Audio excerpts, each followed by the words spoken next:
This program features live coverage of an African safari and may include animal kills and carcasses. Viewer discretion is advised.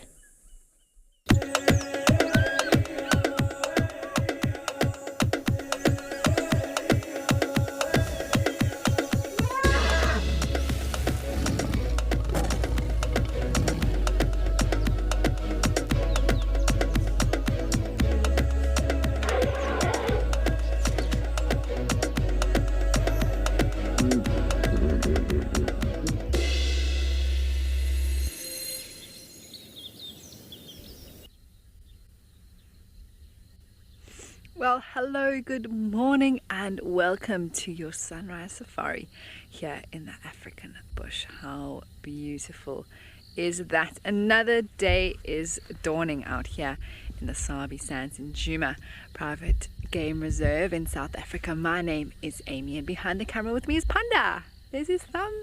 And we are watching the sunrise form this morning. It's been so beautiful. And the clouds are slowly turning pink as the sun is getting closer and closer to the horizon. It was completely grey, just some light coming through higher up there, but now the colours are forming.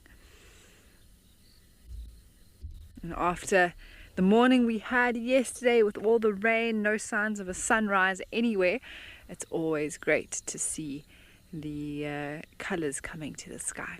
Now remember everyone that this is a live and interactive show, and we would love to hear from you. Make sure that you send through your comments and questions to us, and you can do so on the Wild Earth website or the app.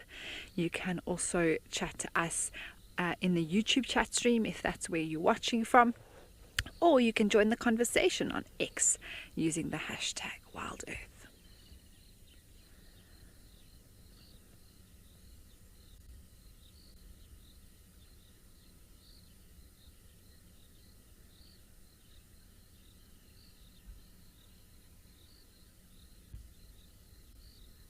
Not only are the birds calling now, the dawn chorus, but also we have frog calls being added to the sounds we're hearing with all the rain. They take advantage of the rain for breeding. As soon as there's an influx of water, fresh like it has been now, they want to find each other desperately so that they can mate and lay eggs.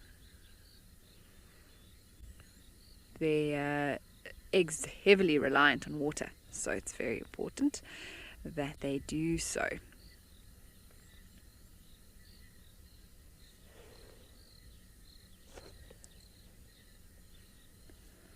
Animal lover, thank you for joining us today. Lovely to hear from you. And yes, I'm also excited. Panda's excited. We're going to have a great one.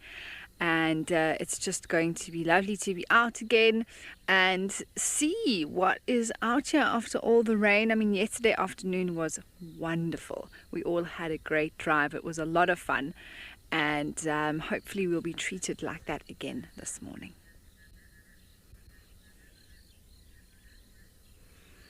It's amazing how the sky has changed before us, that pink fading and sort of leading more towards the light coming through the clouds now.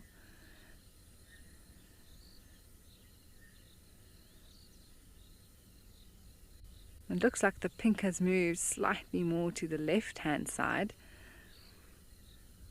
That's probably where the sun is going to pop up when it does eventually show itself.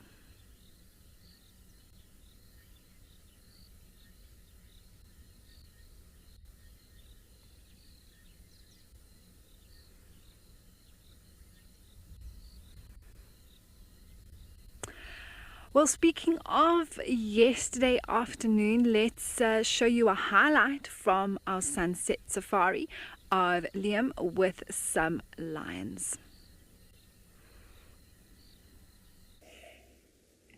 So our lions have just cut the corner here on Djuma. We're hopeful to get one more, at least, brief view of them before they cross into Torchwood. It is Panda and I's lucky day today. We're counting our lucky stars.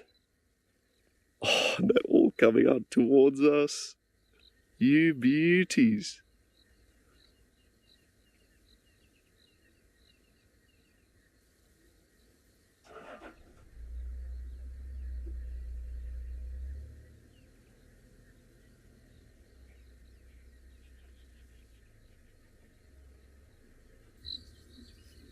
Beautiful. Young lioness coming running in. Oh, check it out. That is a wonderful lion greeting ceremony. A little hook with the front paw. Oh, rubbing faces. They are truly the most sociable of the big cats. Check it out, greeting everybody. Hello, hello.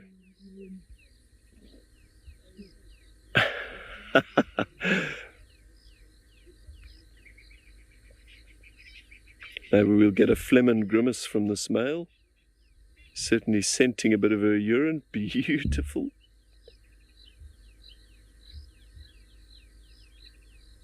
So even though these two are related, this young male is rapidly advancing to maturity.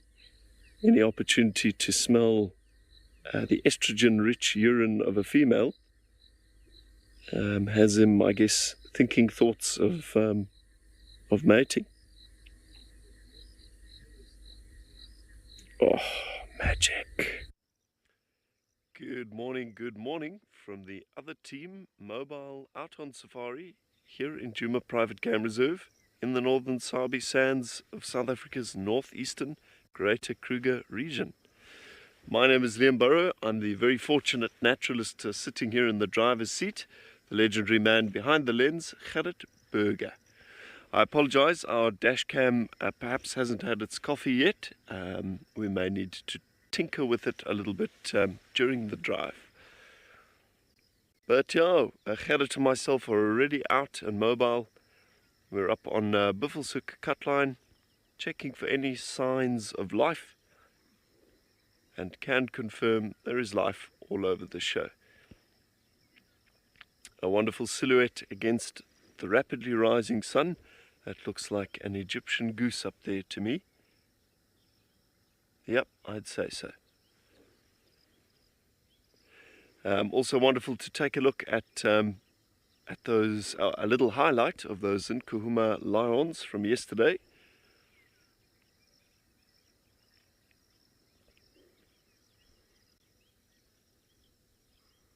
Hello, Anna-Marie. I'm not so sure about warm today. Very overcast conditions. The temperature is quite cool. There's a bit of a breeze. But all of that is pretty excellent for game viewing. Lower temperatures should mean the opposite for animal activity. It should be on a high. Maybe you can hear the hippos from Baobab Dam.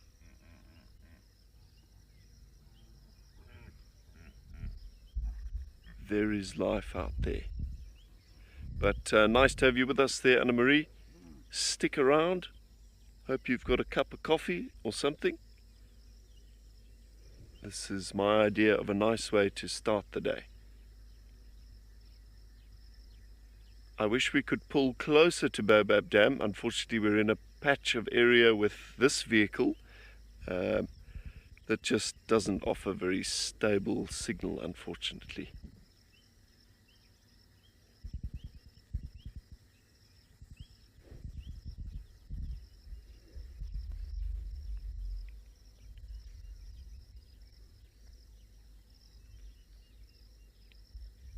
We did also, quite late last night, hear some lions roaring from this northwest corner. I think they were probably still kind of north over our boundary, but I would say worth a scratch around to try and find them. Anyway, in other news this morning, I think it is time to head over to Amakhala down in South Africa's Cape to greet Eric and Morgan, who are back with us once again.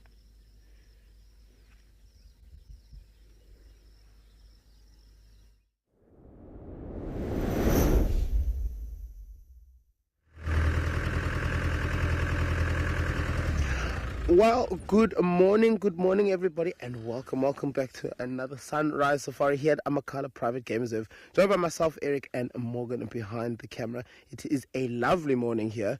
A couple of clouds in the sky, but mostly quite clear. And we are investigating our favorite area. We have just come back from our holiday, and pretty interested to see what has happened over the last few weeks here at Amakhala. It is looking very brown, so it's definitely been very, very warm. The Eastern Cape has had some very, very, very warm weather over the last few weeks. This December was an absolute scorcher. Morgan was showing me some temperatures. What did you say? 49. 49 is quite a temperature to deal with, but well, you can definitely see here just how brown it is. Just listening to our surroundings here. The only animal that we've really seen is an impala. Ruby, absolutely. Absolutely, we are very excited to be back, and we're very keen to see what our Amakhala characters have got up to. I know that the elephants are, I think, still on the North side.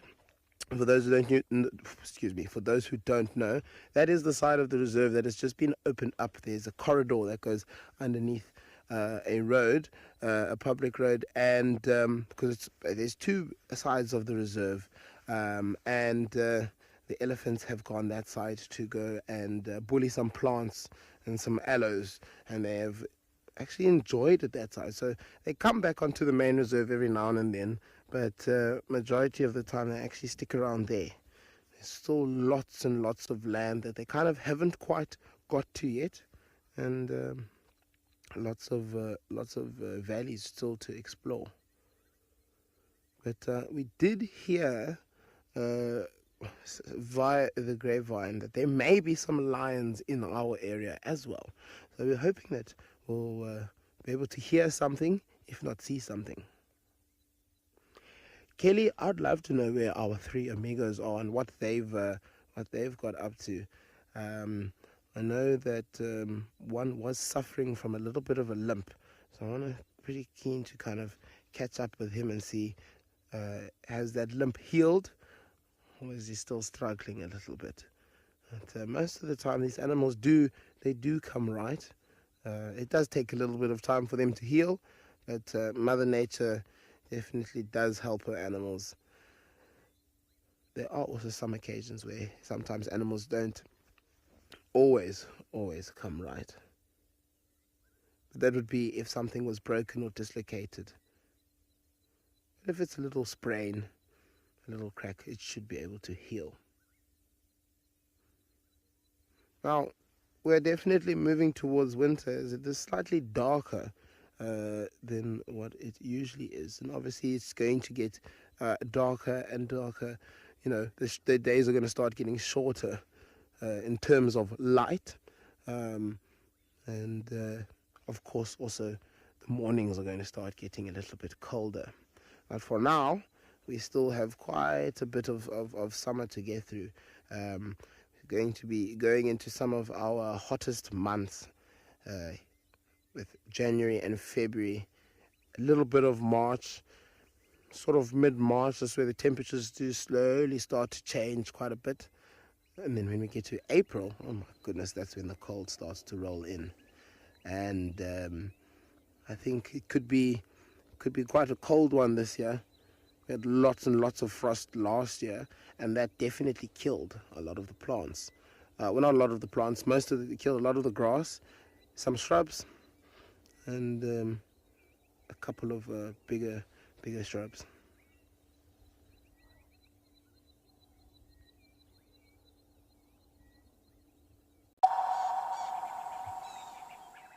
Join Wild Earth Travel on a unique nature adventure in the Greater Kruger Park. Legendary master tracker Renius Mhlongo leads a 4-day animal tracking experience followed by 3 nights in the Sabi Sand Nature Reserve.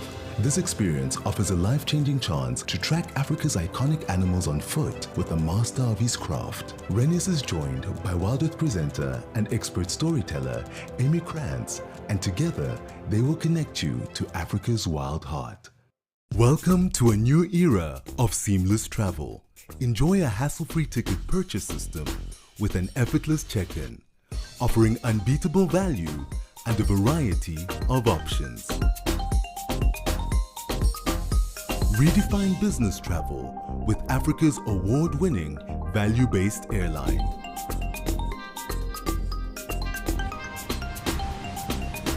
FastJet, value, choice, flexibility.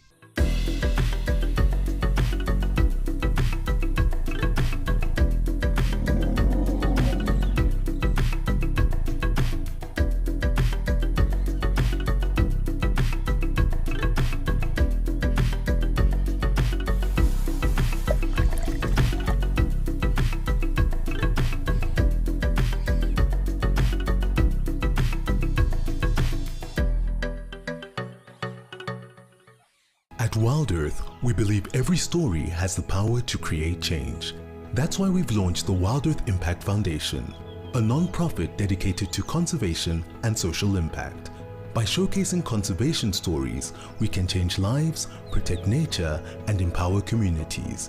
We have partnered with Empowers Africa to accept tax-deductible donations from US donors. Your donation will help fund critical programs that support our mission.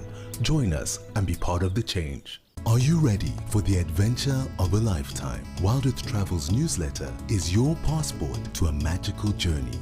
Explore exclusive travel options featuring special offers at stunning Wild Earth locations and all hosted by your favorite presenters. Don't miss out. Head over to our website and subscribe to the Wild Earth Travel newsletter today and stay in the know on all our unforgettable adventures.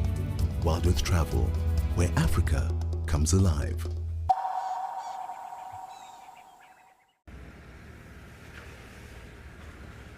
Lovely. Well, really nice to have the team down in Amakhala back. Just gives us a bit more variety, bit of a mix. But anyway, back now once again in the Sabi Sand. Gerrit and myself taking things very slowly this morning. Again after immense rain yesterday, just under 5 inches. If you live in somewhere like America, if you're from kind of Europe, 125 millimeters. That's probably around half to about a quarter of our annual rainfall in one day. What that means for us is that our roads are entirely waterlogged. We're not allowed to off-road because of the damage we do or could do to the bush. So we've just got to take things slowly. Take it one road at a time, see if it's not too muddy to support the weight of our vehicle. But yeah, I'm sure we will find some adventure out there somewhere. A couple of elephant tracks around, which is awfully promising. After we said goodnight to you last night, Panda and myself saw a small breeding herd of elephants on Philemon's cutline, but looking super nervous for whatever reason. Gerrit tells me he and Amy on our southern cutline also saw some ellies, equally nervous. Helen, yeah, so certainly occasionally rains and flooding can be disastrous to wildlife. But animals have got good instincts for these things, Helen. So very often when really wet weather is coming, we're talking like disastrous wet weather, animals move. If they have the ability to do so, their instincts give them ample warnings that something is going to change. But the deluge that arrived on Djuma is not a bad thing at all. That is wunderbar.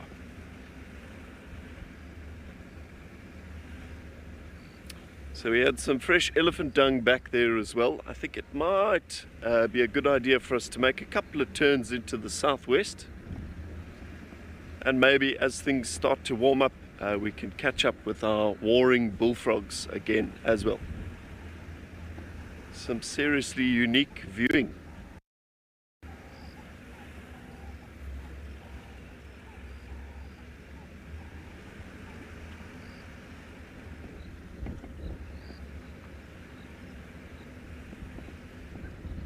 But the bush is waking up, the improving. It's going to be a good day.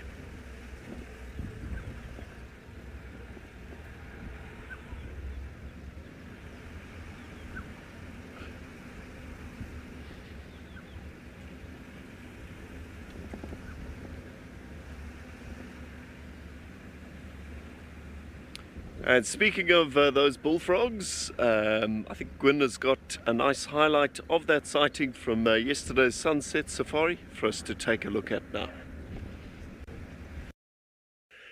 We are witnessing an epic battle between two African bullfrogs. And you can hear the calls of those African bullfrogs all over in this marshy area around us. But the weaker of the two will almost certainly yield.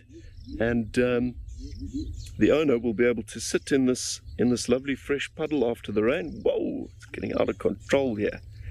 And he will be able to continue to sing and hopefully attract some females. He'll mate with a nice lady, fertilize her eggs as she lays them, then she hops off, and it's actually the male's responsibility to take care of the eggs, make sure that they hatch, and even look after the tadpoles for a bit. This battle is vicious. Check it out. Oh, maybe he's going to call.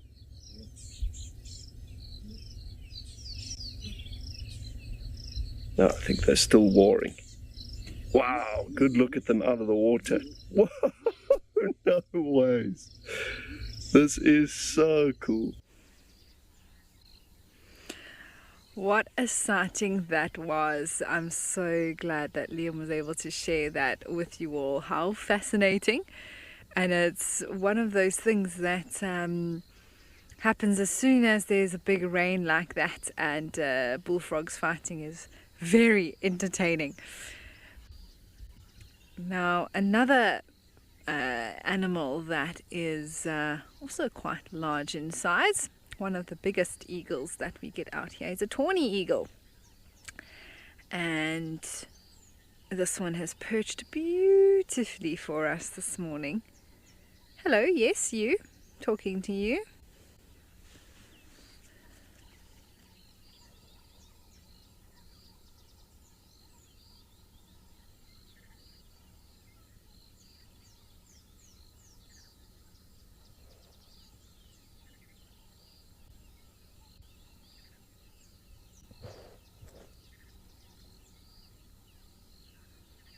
Often in the early morning, birds of prey will perch just like this.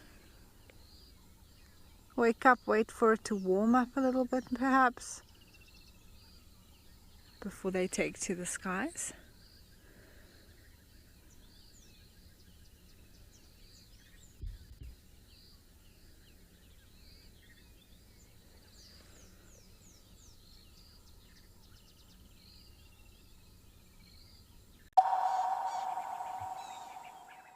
Seven nights on safari during the magnificent green season.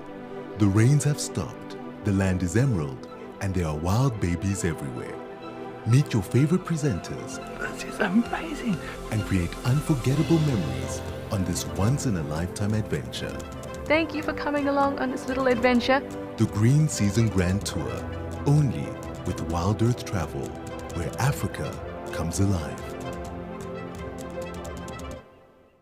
Become a Wild Earth YouTube member today and unlock extras and bonuses, like ad-free streams so you can stay immersed in your safari without any interruption. Have your burning questions answered first by me or other expert naturalists. Join now to avoid missing out on these amazing benefits. Help us connect people to nature.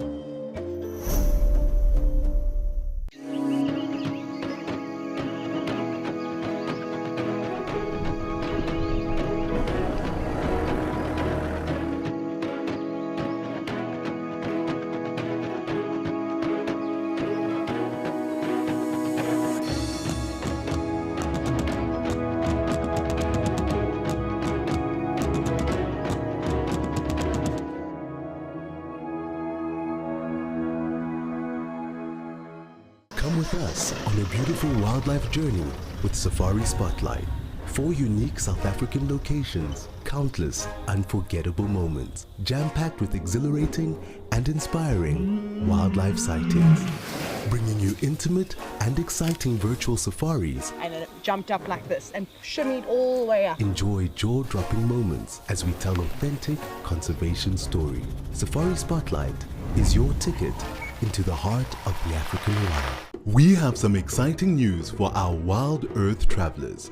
Book a trip to any of our locations through Wild Earth Travel and you'll get an exclusive dinner with one of our expert guides. Imagine dining under the stars and sharing stories with your favorite Wild Earth presenter. It's the perfect bonus to your dream safari. Wild Earth Travel, where Africa comes alive.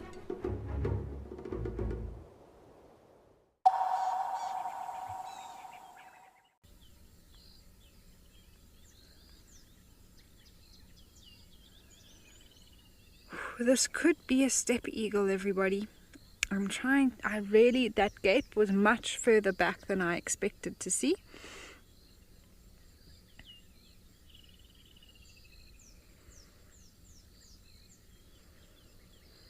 But it's difficult to see any other identifying features at this distance.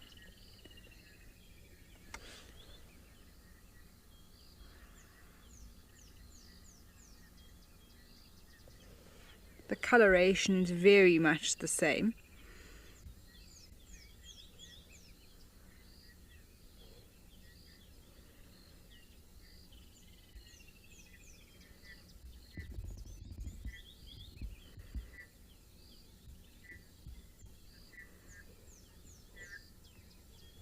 Michael, you say you're convinced it's a tawny. Oof. It always is tricky, but just look at that gape. You see that yellow line that sort of extends below the eye? It's going really far back. Do you see that? How it extends basically past the back of the eye, or to the back of the eye? That's what's leading me to believe this is potentially a steppe eagle. Now, on closer inspection,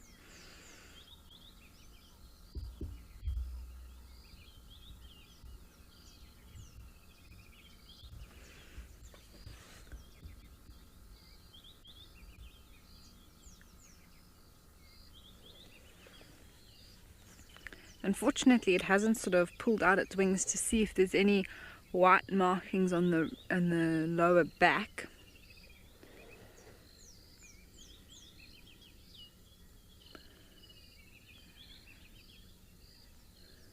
Let me try and get on my phone here a comparison for you all.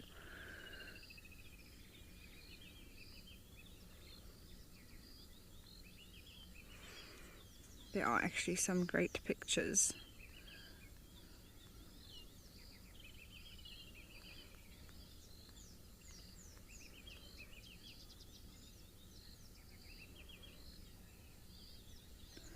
I think this is the best that we're going to get pinned over here. So this is really nice because I'm able to compare them at the same time for you. So on the left is the tawny eagle, and on the right is the steppe eagle. Now the coloration is quite variable. I know we don't see so much black on there, but what I wanted to focus on was this is the gape. So here's the bill, quite heavily set, and you can see how similar the two look. It's very easy to get confused. But you see how it's supposed to end right at the center of the eye, whereas for the steppe eagle, unfortunately they don't have a closer up one that extends past the eye. And if I flick through the photos for the steppe eagle, they're just coming to some now that show you really nicely the gape there of the real bird there that's extending, and that's, to me, that looks like what we're looking at. The way that yellow line goes past the eye. There's another really nice picture. Look at that. So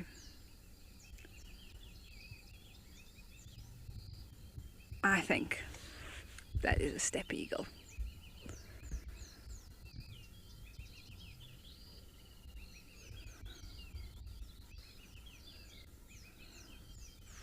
It's a pleasure, Susan. It is really nice sometimes to have something just illustrate the process of identifying and differentiating between the birds. And for me, that gape is really the only true way. I mean, there are other ways, and I'm sure people who are real experts in the field would be able to tell them very quickly, but I do think with that gape going so far back that this is a steppe eagle. Alright, we are going to leave it be though on this tree and head towards a waterhole just to see what's going on there, and while we do that we are going to send you somewhere else. Cool. Well, again, a bit more success from one of our boundaries here on Djuma. A small breeding herd of elephants, and that is a wildebeest walking up the road in the background. These ellies are unfortunately crossing out of our property, as so often seems to be the case lately. But maybe Gerrit and I can pull forward and we'll get a view of them disappearing to the west. Elephant movements at this time of the year are highly affected by ripening marula fruit. Oh, there's more ellies coming. It's quite a sizable breeding group. And I think the marulas perhaps arrived earlier in the west.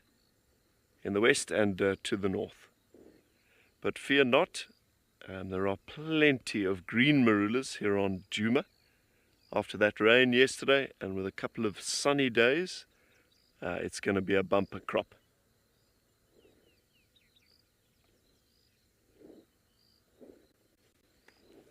Tippy toes, yeah, we have been awfully short on elephants. The struggle is real. I've been in elephant withdrawals. They are my absolute favorite of all the amazing things we deal with.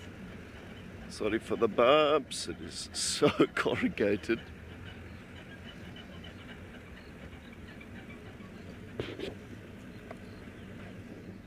Bit further back there, gee. Yeah, the view's a little limited. This bush is super thick, but hopefully if we sit still. Oh, there's another one on our side. This is a big group of ellies. Without doubt a breeding herd, so no permanent adult male family members, and the structure is all based around females.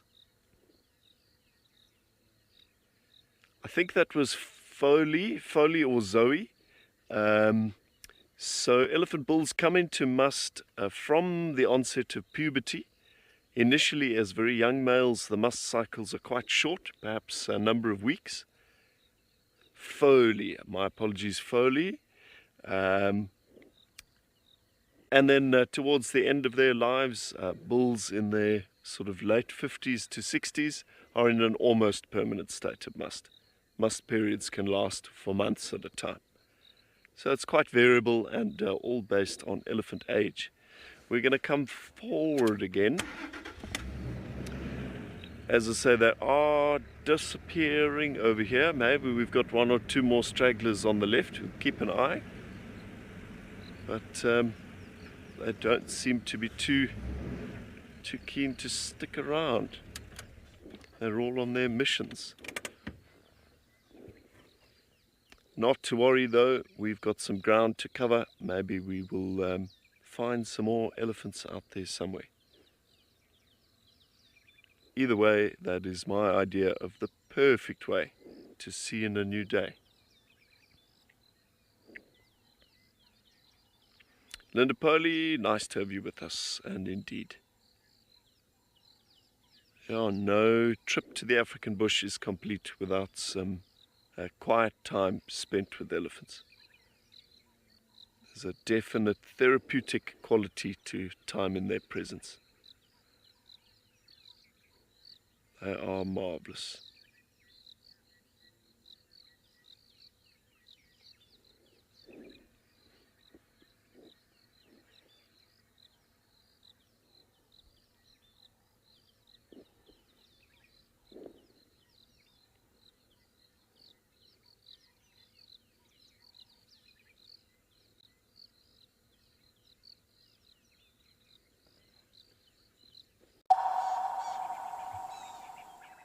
Join Wild Earth Travel on a unique nature adventure in the Greater Kruger Park. Legendary master tracker Renius Mhlongo leads a 4-day animal tracking experience followed by 3 nights in the Sabi Sand Nature Reserve. This experience offers a life-changing chance to track Africa's iconic animals on foot with a master of his craft. Renius is joined by Wild Earth presenter and expert storyteller Amy Krantz, and together they will connect you to Africa's wild heart. Become a Wild Earth YouTube member and unlock exclusive bonuses and benefits. Enjoy uninterrupted, ad-free streams so you can stay immersed in nature. Have your burning questions answered first by me or other expert naturalists. Enjoy exclusive access to special broadcasts and videos. And help us to connect people to nature.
It's finally here, the next Wild Earth Grand Tour. Get ready for 7 unforgettable nights of prime wildlife viewing in the Sabi Sands during peak predator season. Immerse yourself with past and present Wild Earth presenters, participate in a rhino conservation experience, and get a behind-the-scenes look at wildlife filmmaking.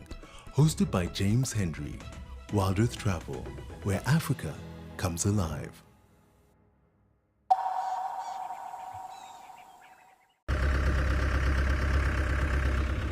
Now I don't see anything. We'll just continue driving up the road here. We'll never know. They might have seen something crossing through the bushes there, maybe. Who knows? Who knows? Saw lots of crows up at the top of the hillside there. So maybe wondering if there was maybe a carcass or something there. You don't usually see so many crows sitting in one tree.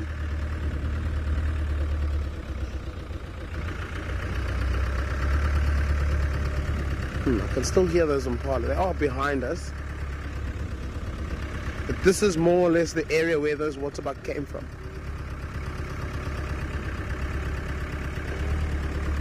Then you know, it wouldn't only be lions and cheetah. You know, obviously if a little Cape leopard decided to come through the area, they would have barked at him as well. Also, if they hear noises that sound suspicious, say for example a rhino may come through here, or a lonely elephant bull. If it's something for them to be kind of on alert, then they'll bark. If it's something where they feel they could be in danger, then they bark. We've had animals, alarm calling for a lot of noises and a lot of kind of other animals, but there was no threat.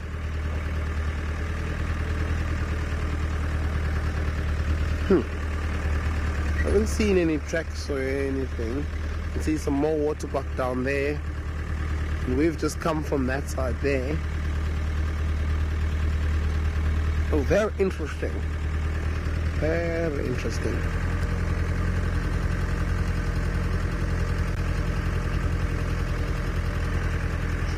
George, I don't think, maybe the impala. I don't know about the waterbuck. I think the waterbuck sea caracal is just a fairly smallish cat, probably too small. So I don't think they would alarm call for caracal, but it is possible. It is possible, and we have seen caracal in this area, in over the recent stints.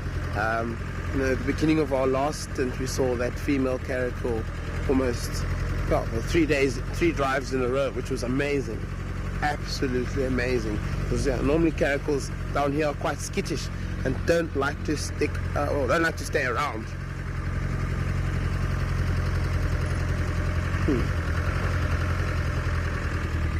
See if there's some tracks here. There must be. No one's been up this road yet.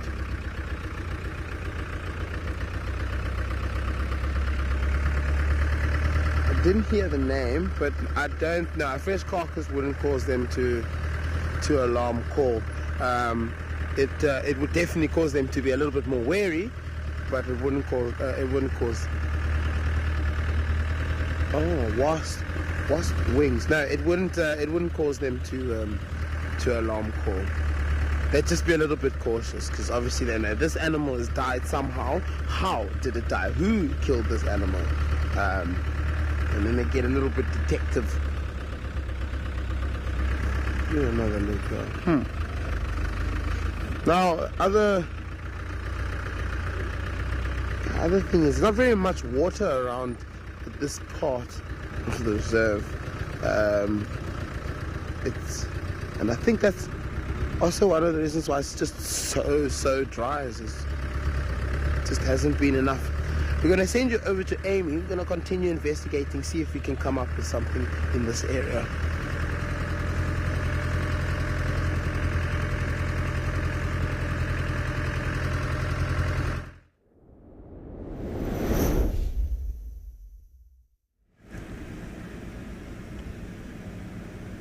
Hello everyone, welcome back. Some exciting stuff. We just heard some lions roaring not far.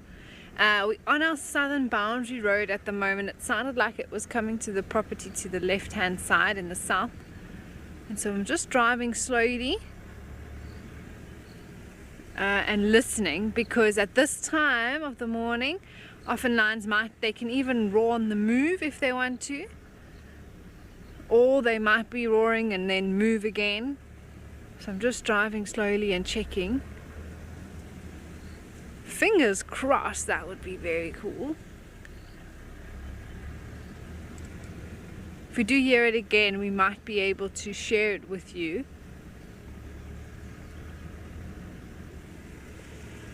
We actually had stopped for Wahlberg's eagle. It would have been nice to actually show you the difference and sort of how much smaller they do look and how much more slender that beak was, but this was more pressing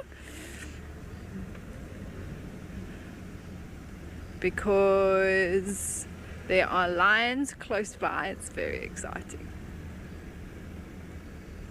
We might actually just drive this road up and down a bit. Junit can travel very far, relatively speaking. I believe up to even 8 to 10 kilometers it can be heard. but it depends on the conditions, how much moisture is in the air, what time of day, male and female as well, although it's very difficult to tell male and female roars apart, just to the standard human ear. But generally male roars do tend to be able to travel a bit further because it's a bigger animal, deeper call.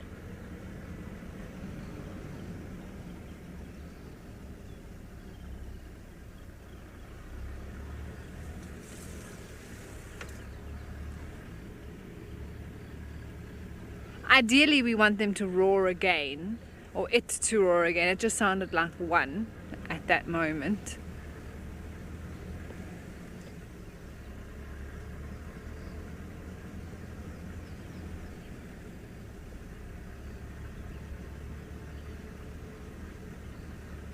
But it sounded less than a kilometer away, like that sort of sound.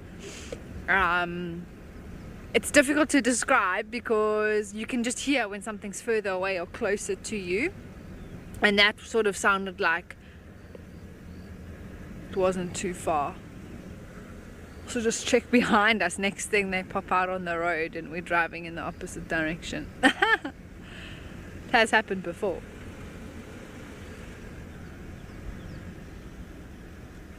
Why would they be roaring? It's all about communication. Cheeky baby Ellie, I don't know, does he? Not today. They look, I don't know, they look pretty standard. Standard, just a black and white vibe going on there.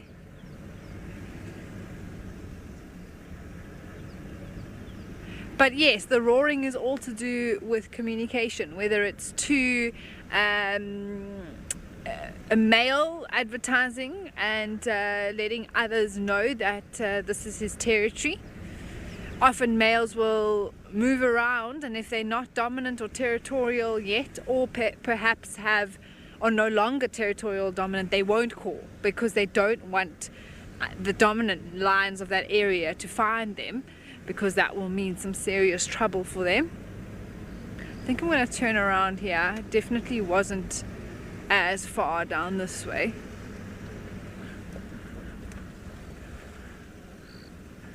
Oh,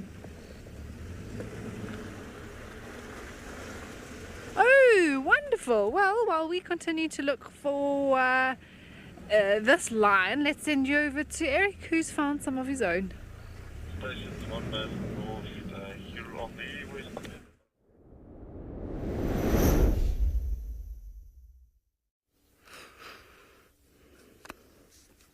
Absolutely have a look here. we literally just missed them. They were on the wrong side of the tree, or we were on the wrong side of the tree. But I'll give you discretion, as they are on a carcass, so if you do not enjoy seeing raw meat, dead animals, I would advise looking away. These lions are having a feast.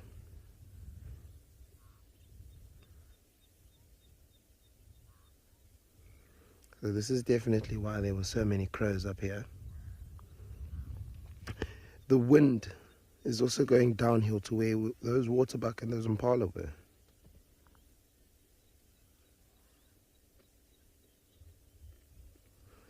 But it's only 3 here. Big female, her sister, and one of the not so sub-adults, adult, semi-adult.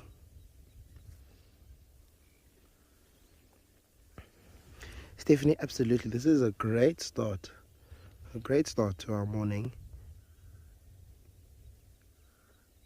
And I think they're going to be here for quite a while. They look very hungry. So this has probably only happened within the last maybe 2-3 hours. We're still trying to figure out what it is. It's a very dark animal.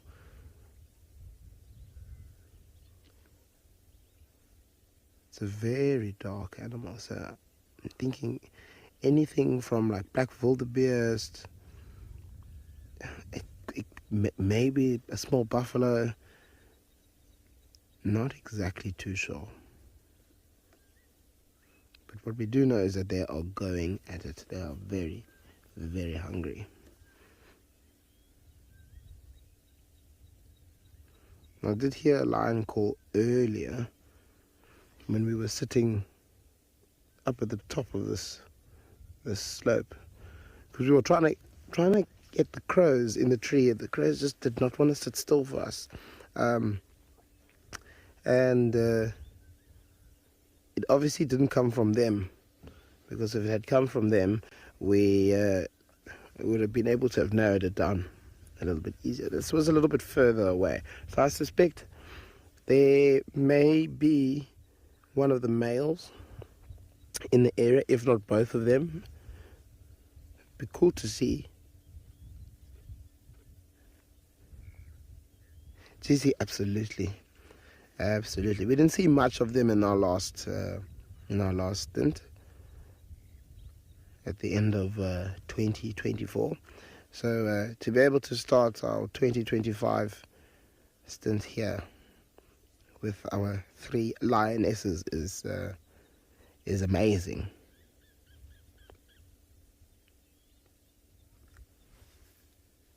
And this is all just by, watching animals and watching their behavior, seeing so many crows, knowing already there's something is up. But then also hearing the animals alarm calling,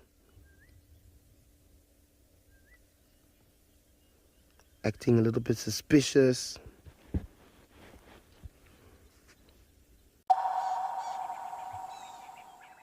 Experience the magic of the wild on an unforgettable 4-night safari at Mabula Nature Reserve, hosted by the one and only Stephen Falconbridge. With Steve as your private guide, you'll gain incredible insights into Africa's wildlife, leaving with knowledge and memories to last a lifetime. Get hands-on with conservation, track elusive cheetahs, and even take to the skies on a hot air balloon ride. Wild Earth Travel, where Africa comes alive. We are thrilled to announce our new exclusive feature for YouTube members and explorers. Join us live every Tuesday for our sunrise and sunset safaris. Experience Tawny Tuesday like never before, with up-close encounters and breathtaking moments. Don't miss out. Become a YouTube member or explorer today and immerse yourself in the heart of the bush. See you Tuesday.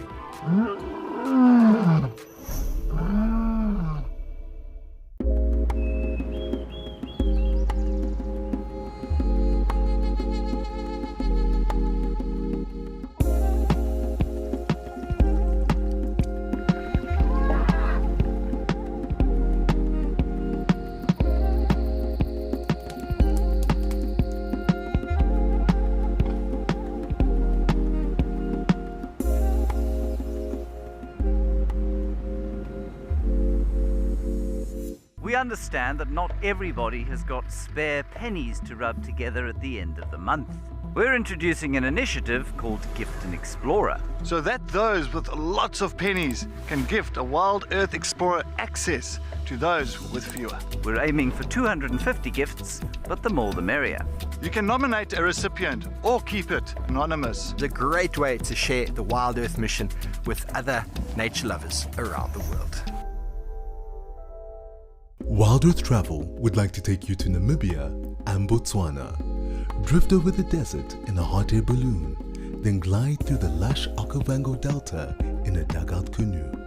This extraordinary journey blends dramatic landscapes with outdoor adventures and unparalleled wildlife encounters. Discover Africa like never before. Book now with Wild Earth Travel, where Africa comes alive.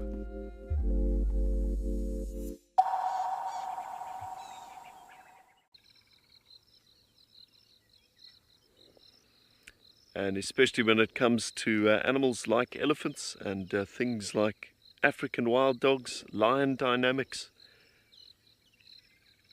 There is no greater show on earth than the spectacle presented to us here in the lodges of the Greater Kruger. It is wild. You just never know what's going to arrive next. What new individual or animal that you've never seen before. I love it. Constantly on our toes.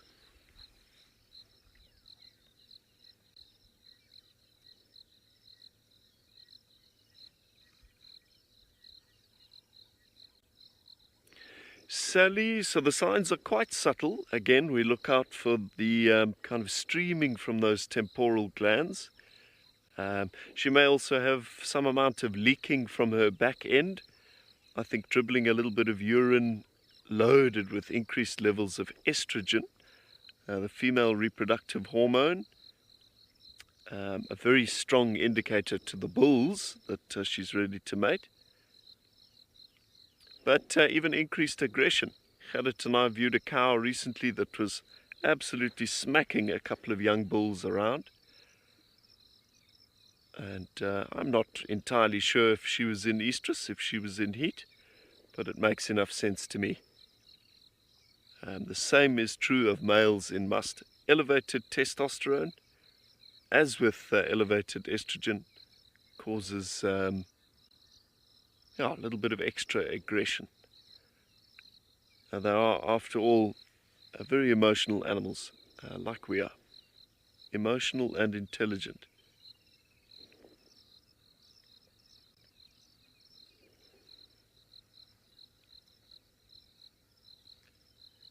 Hopefully, once he has demolished this tiny tree, he will present himself.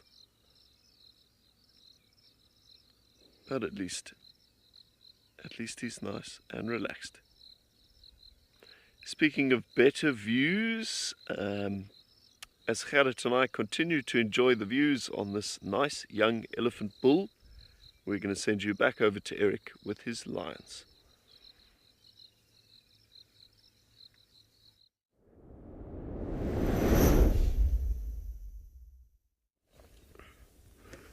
Well, ladies and gentlemen, we've just moved a tad bit closer.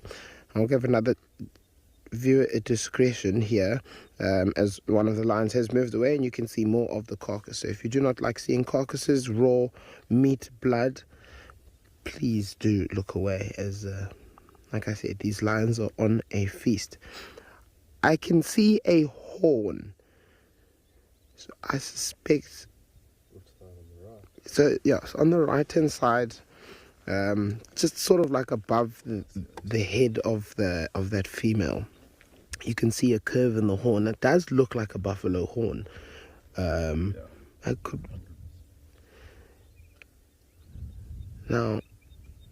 where the herd is interesting, but this is the first time I'm seeing these lions feeding on what could be a buffalo.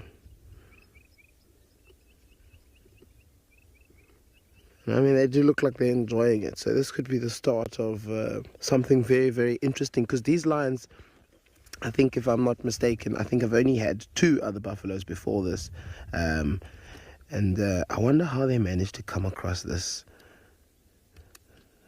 one. Because they usually don't like going, well, not that they don't like going after the buffalo, it's just that the buffalo are, they don't take nonsense from lions, so they end up chasing them the whole time. And if the lions are not, strategic about how they, here we go. Bring it out. Don't, not under the tree. If the lions are not strategic about how they maneuver themselves around the herd, they will not be successful on the hunt. Now, if this is a buffalo, it's a fairly young one. I'd say only no more than 4 years old.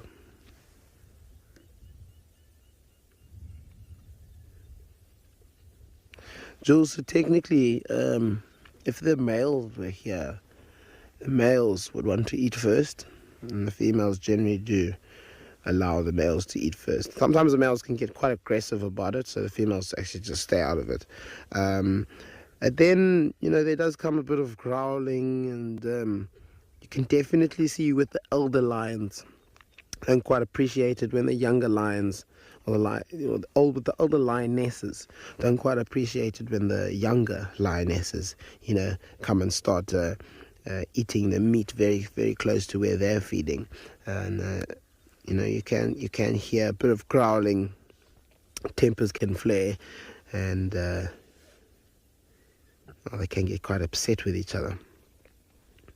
But I think with this, these three have they've clearly managed to share it quite nicely with each other, and they've done so quite quickly. They have done so quite quickly. Ooh, what was that? What did you hear?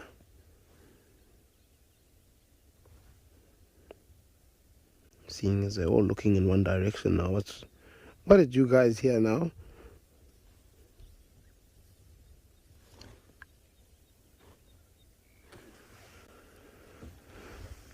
We'll keep looking around us, just in case. We never know what's going to come sneaking up on us.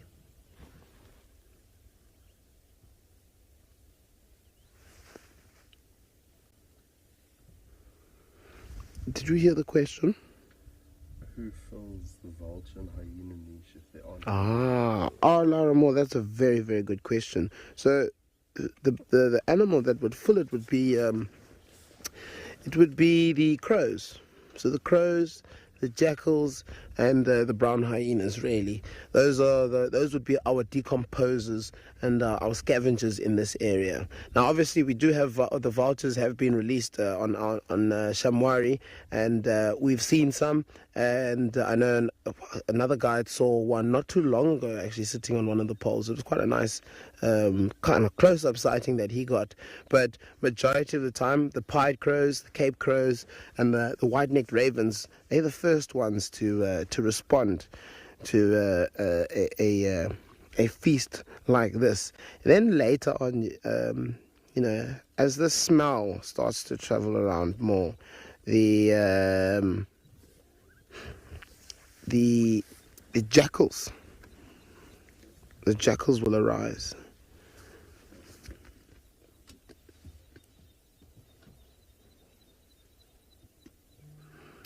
I suspect that this is a black wildebeest, because I'm looking at, there's a hoof, and kind of see just above that female, you can see that leg, and she's kind of eating on it. It's very narrow. It's a very, very thin, very narrow leg.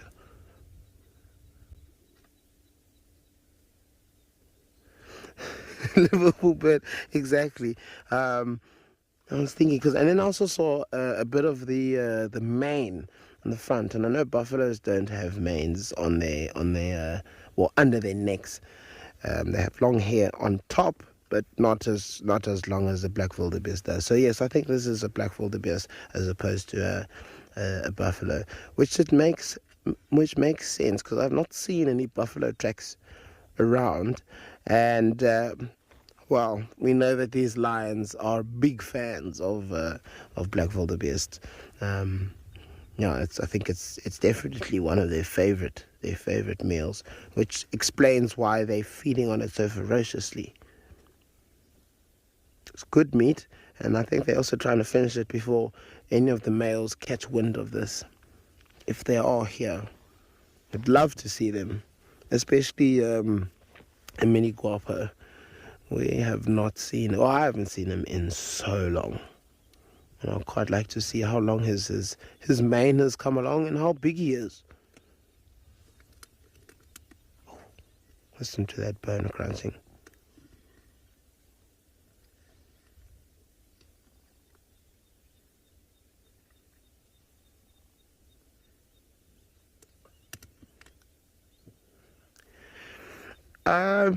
Animal lover, I think to a certain point, I think it's also because they know that this is probably good. It's probably going to be quite warm.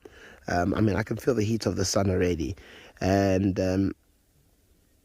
it's also kind of, they're very hidden, So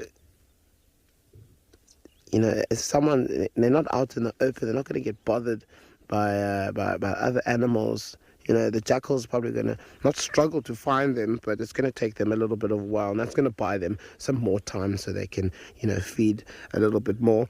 But I think the main thing with eating underneath trees is the shade.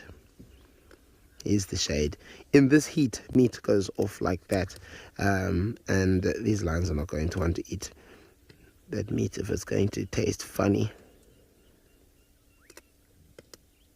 My goodness.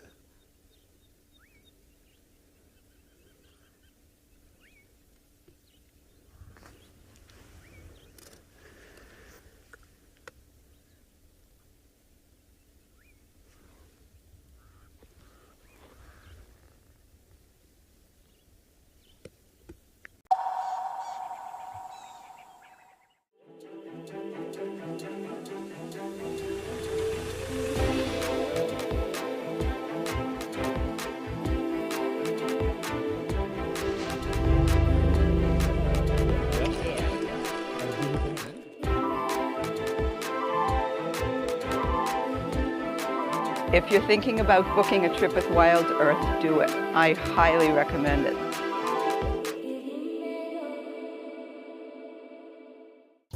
Every guide in Africa has been on an endless quest for the ultimate bush wear. Until now. Rugged Wear has a huge range of amazing bush gear for every wild situation. In the midday heat, those chilly winter mornings, in the storms of summer. Rugged Wear has the bush kit for every wild occasion. Locally made in South Africa, crafted with precision, stitched with quality.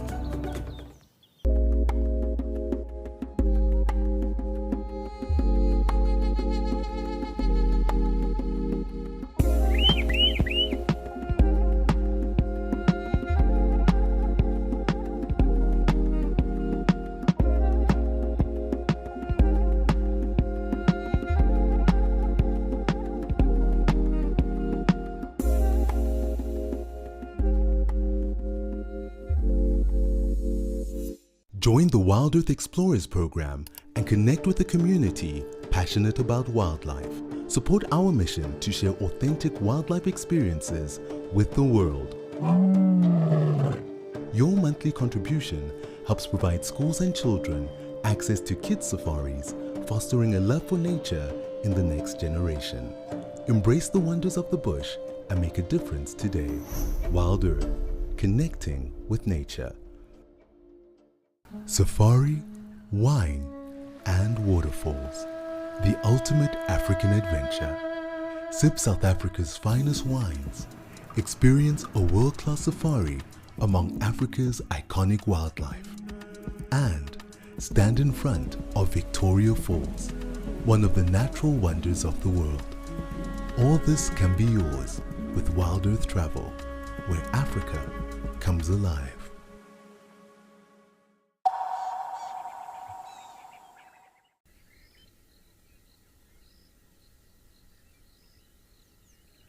And that's sort of rubbing their horn or their face against a bush. In this particular time, I think it's just a scratch, rubbing against there. We often see when it's in the peak time of that rutting season with the testosterone levels skyrocketing, these male impalas start to thrash bushes with their horns, sort of like really going a little bit crazy, to be honest. But this looks very mild, very gentle there. I think maybe just having a bit of an itch on above the eye. Yeah, we're talking about you.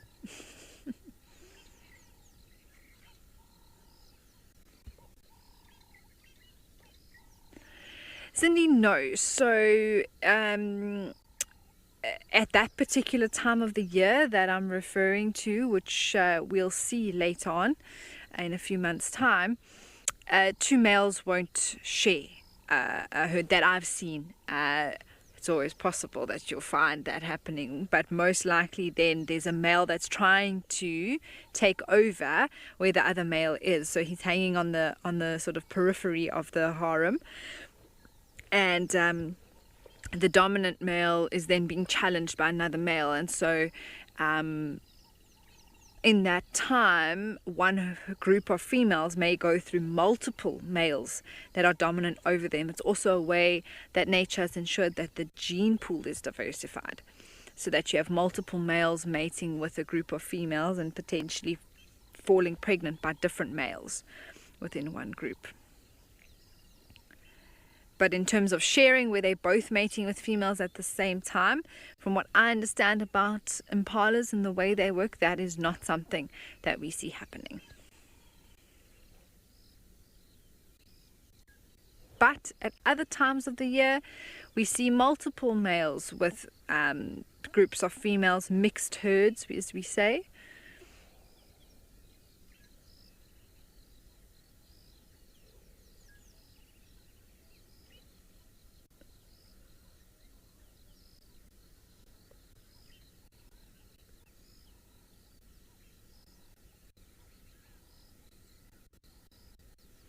Okay, well, speaking of the rutting season, let's send you into a clip that explains exactly what that is.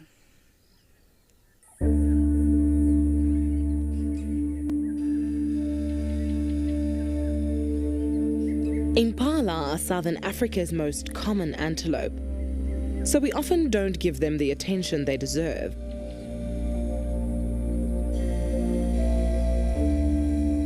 They are athletic, graceful, beautiful, and hugely successful.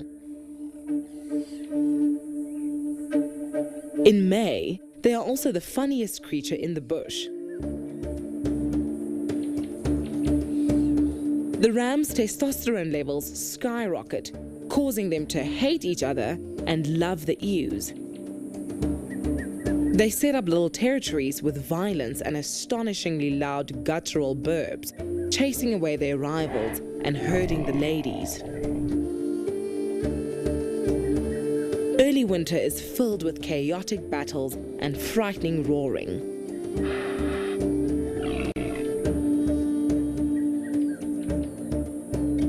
The rutting carnival is a dangerous time for the rams. They forget to eat or look out for predators.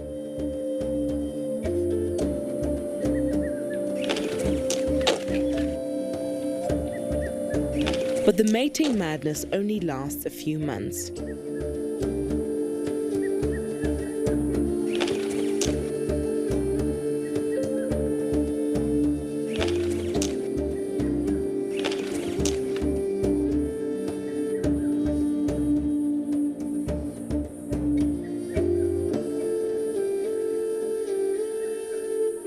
After this, the anger and vendettas are forgotten and peace is restored.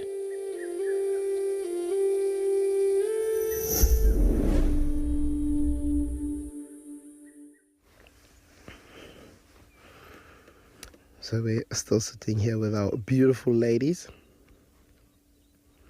and they are still feeding on their carcass.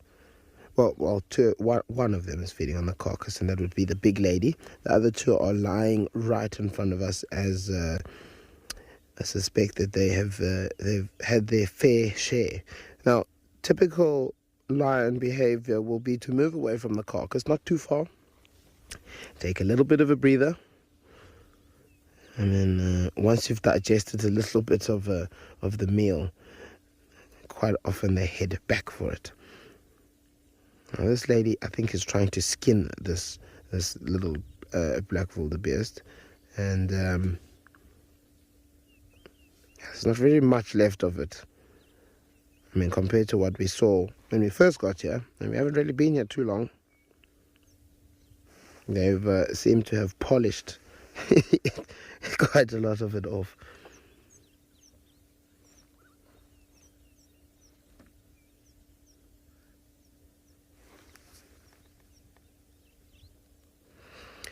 Timber definitely will expand, but the size of a lion's stomach, so generally they eat between, it's generally about 20% of their body weight, and some of these girls will weigh up to probably about just under 150, maybe more.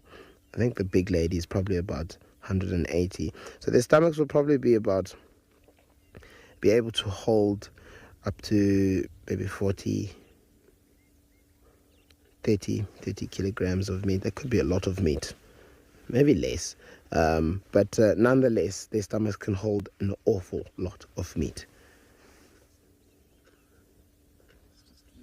It is so. So it is very bright at the moment because, well, they are right in between us and the sun. And at this time of the day, it is very, very bright and the light can be very awkward. There we can see the white tail of the wildebeest.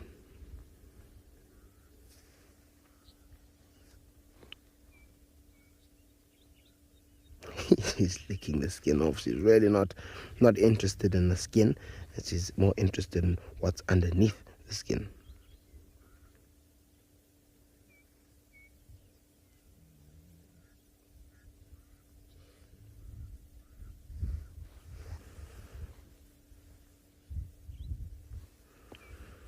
But funnily enough, I'm not surprised that she's the last one left on the carcass.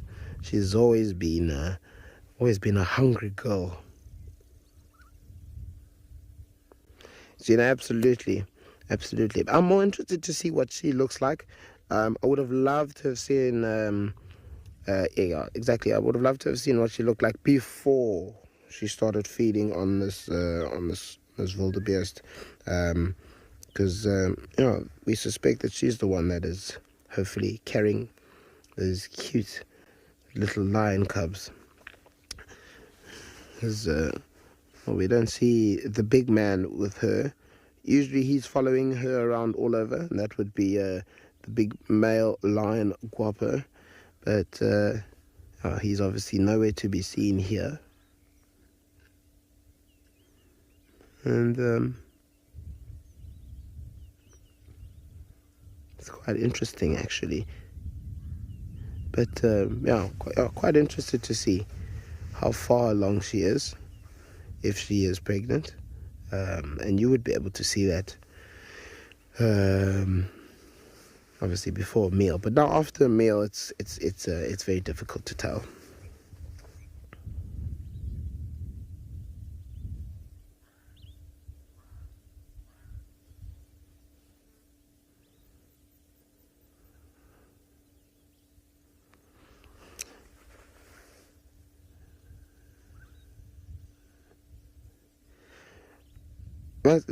Lions, they try as much as possible, whenever they can. It really all does depend on... Oh, she just rolled that thing on very, very easily.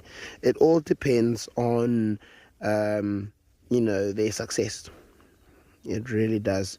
Because sometimes they can catch big meals like this every 2-3 days for a week. So, say for example, today they killed this animal. Not tomorrow, day after tomorrow they kill another one. The day after that they kill a buffalo. They're going to be really, really full lions. But that's if they are lucky. Lions don't have a very, very high success rate. It's about 40%, actually, 40 to 50% of the time they are able to successfully bring down an animal to feed on. Sometimes they have the ability to be very, very patient, and sometimes that patience can let the animal slip just out of their paws. Sometimes they can be impatient and they can chase the animal away, or sometimes they're just not in a good position to put in a stalk.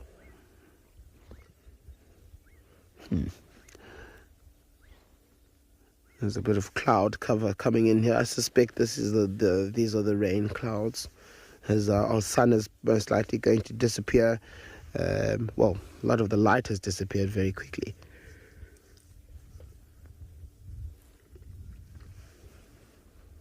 And look at these two here.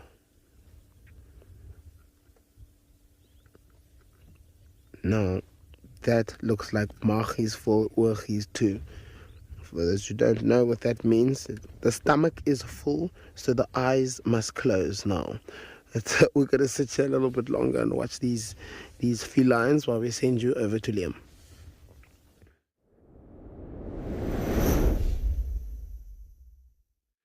Magic. Well, thanks very much there, Eric.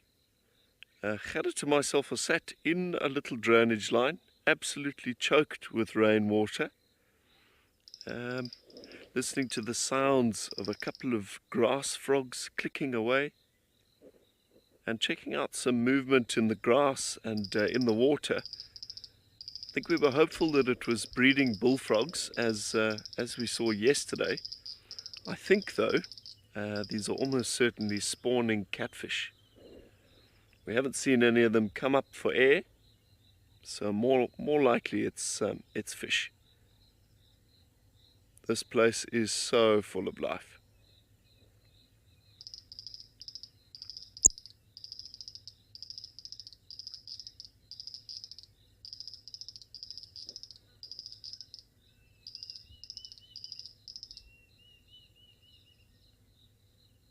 I'm loving all of the frog calls. It's quite amazing. The calls for frogs are, of course, the best way that the males have in order to announce their presence, announce their dominance.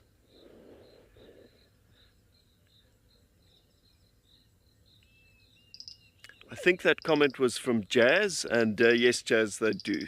So like the birds, they've got entirely different calls unique to their species, and there are dozens of species in Djuma. But yeah, so the volume, the resonance of a particular frog call will be an indicator to a female that a male is of high quality, a strong dominant mating option. And females will very much choose the males based on the quality of that call.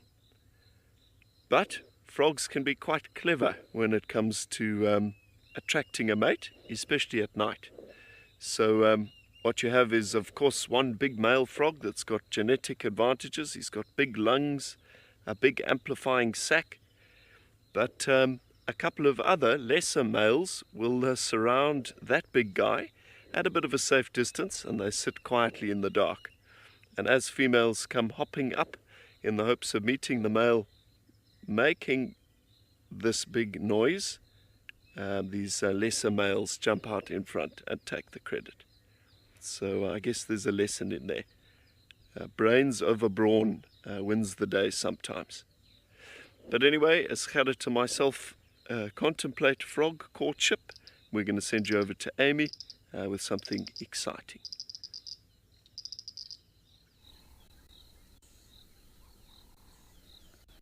Well, how exciting is this, everyone? Here we have a leopard.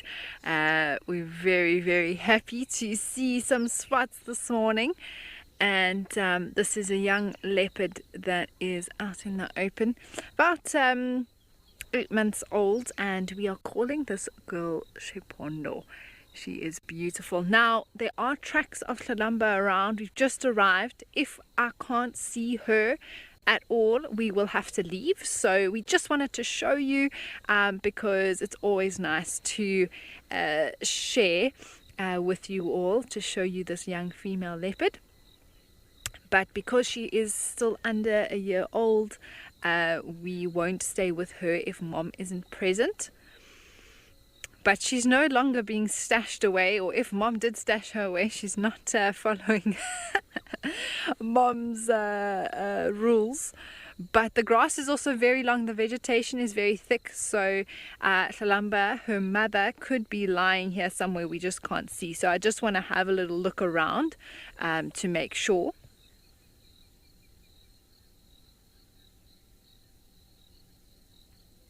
Okay, fantastic. Thank you just for clarifying that. So if Shepondo, now that she's old enough, is on her own, so when she's with mom, we actually have 2 vehicles in the sighting, but now that she's on her own, and they've decided that we can stay with 1 vehicle. So I'm just going to update on the radio here as well. station that is wanting to make their way to the Shipondo sighting here on Central. You can take standby 1. Shipondo looks like she's on her own at the moment. If I do spot the lumber, I will let you know and you can make your way as a second, but for now you can take standby 1. Join Wild Earth Travel on a unique nature adventure in the Greater Kruger Park. Legendary master tracker Renius Mhlongo leads a 4-day animal tracking experience followed by 3 nights in the Sabi Sand Nature Reserve.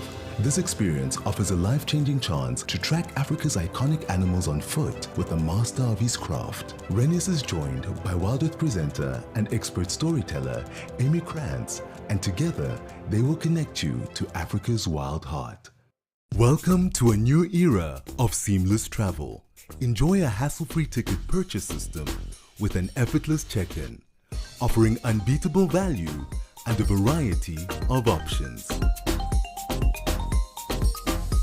Redefine business travel with Africa's award-winning value-based airline.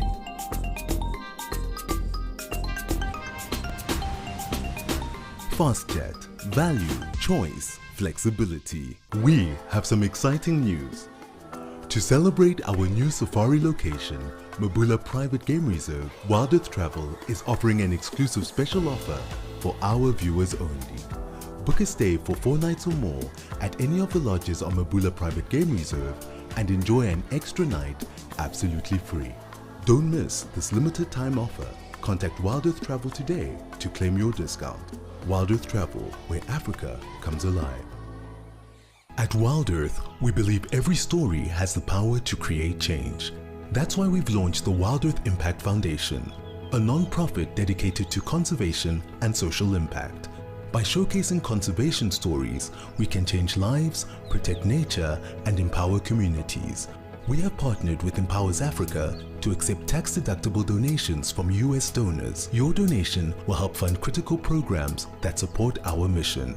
Join us and be part of the change. Are you ready for the adventure of a lifetime? Wild Earth Travel's newsletter is your passport to a magical journey.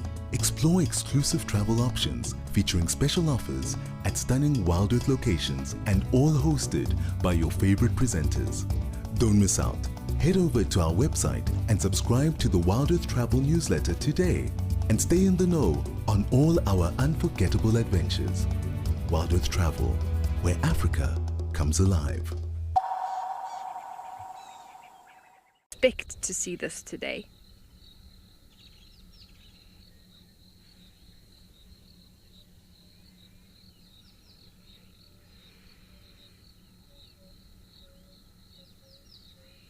She's looking very, very relaxed. And it's so nice to see her so relaxed. I mean, that is part of the process that the vehicles and what we do here is to expose them to vehicles very early on. When mom is now moving around with the little one, or we're able to track them down. And slowly, it's a process that's relatively slow, 1 vehicle at a time, and then eventually when the cub is looking more comfortable, we bring in a 2nd vehicle. But for the most part, now we reap the reward of that. The benefit of that is that we can see her on her own without her giving 2 hoots about us being here. Look how relaxed she is. But also keeping that distance. Not necessarily needing to go off road, not that we could with all the rain that we've had anyway, but yeah, enjoying the view and giving her the space that she needs.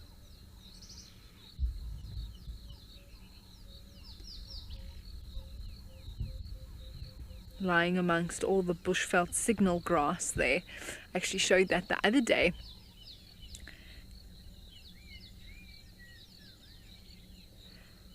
And you can see all that grass looks like little antennas. Foley, do leopards all have the same amount of spots? I think it would be quite similar because their coats all look the same in terms of the coloration. I think there's a very similar amount of black markings on their coats for each leopard. I don't have a number for you. at all?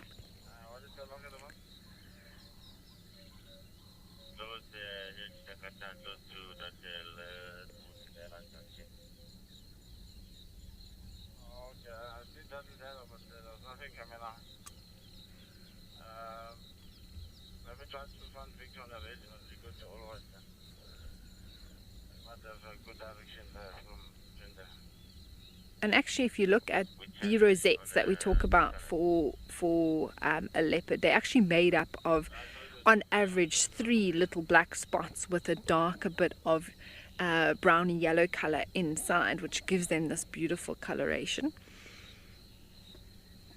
But then around the legs and on the head, those spots are singular.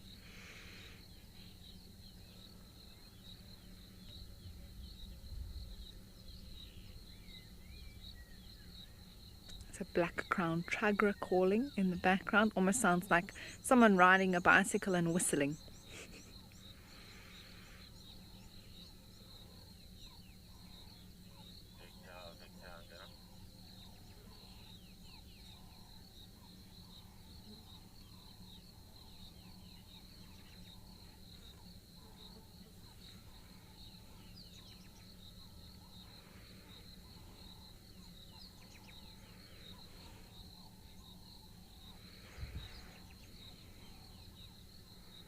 Closing her eyes now.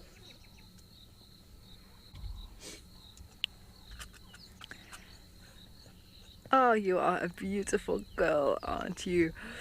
Now, some exciting news is later this year, everyone. Myself and the legendary Renius Mhlongo are doing an incredible track and trails experience.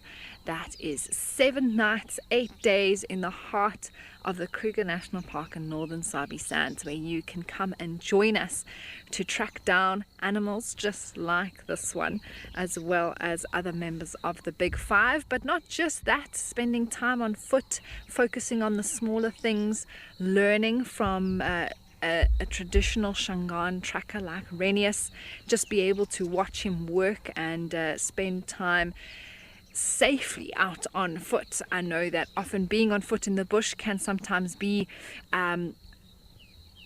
uncomfortable maybe, or something very unknown, but I can tell you from experience that it's one of the most amazing experiences to have, and will completely change your view of being out in the wild, and something will shift in you and you'll feel so much more connected with nature. That is happening in September. There's only a few days left to book the last few spots. So if you'd like any more information on that, please do head over to wildearth.travel. I would love for you to join me.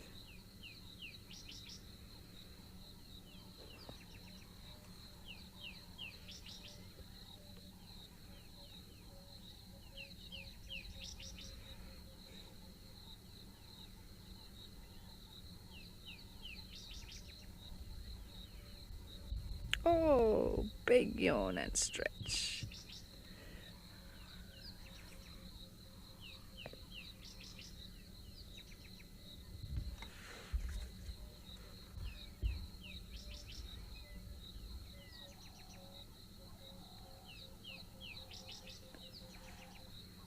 I can just imagine Mom coming up from behind the termite mound or something.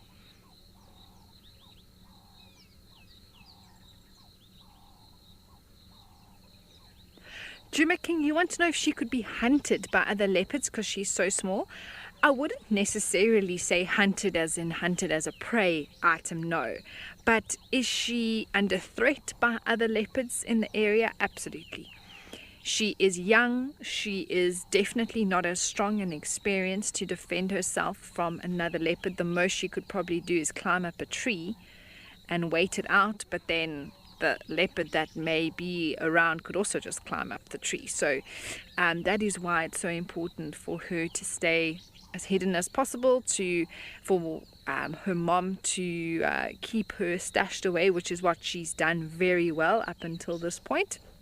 And obviously when they're smaller, they're far more vulnerable. So now that she's a bit bigger, I think around 8 months already, she is more comfortable to be out in the open. She's got a little bit more street savvy, as it were, to be able to know what to look for and listen out for. And I've actually seen her encounter a hyena before, and I'm sure it happens more often than we think. And it walked right past her and she slinked away out of sight and was perfectly fine. But yes, she is vulnerable, and other leopards will want to take out any other competition. So that is an important part of a young leopard's life. And so far she has been able to survive out here, which is great news for Djuma and for the leopards in the area. And also with leopards and females, and how it works with having a female cub is that Tlalamba, her mother, will give this leopard part of her territory to start off with. Sometimes the females have to move after that, or cat territories are always, well, animal territories in general are always shifting. They're never completely static. They're always fluid and ever changing. The lines are blurred. There's no clear line in the sand. So she'll most likely start off, whether it's part of Djuma or Torchwood, the property just north of where we are at the moment.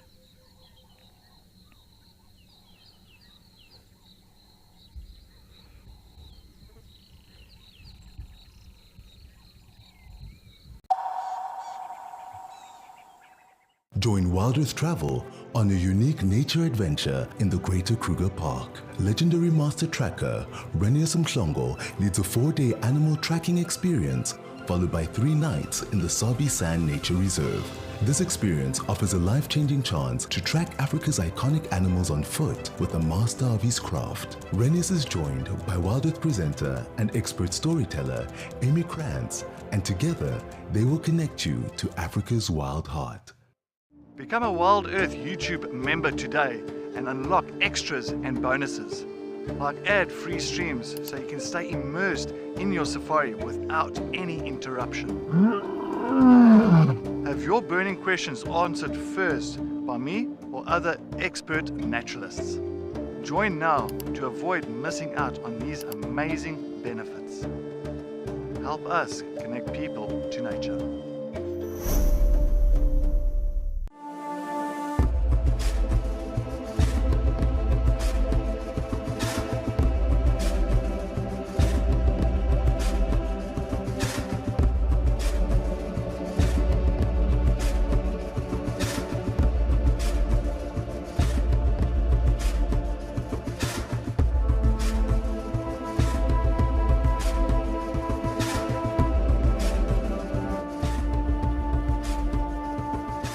Come with us on a beautiful wildlife journey with Safari Spotlight.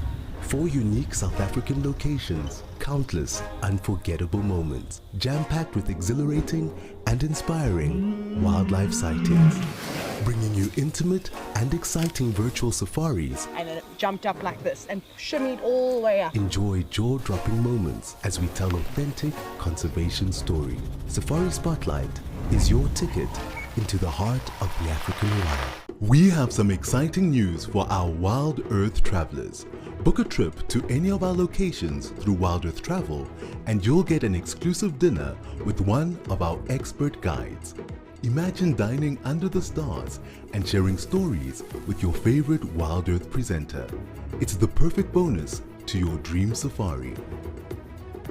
Wild Earth Travel, where Africa comes alive.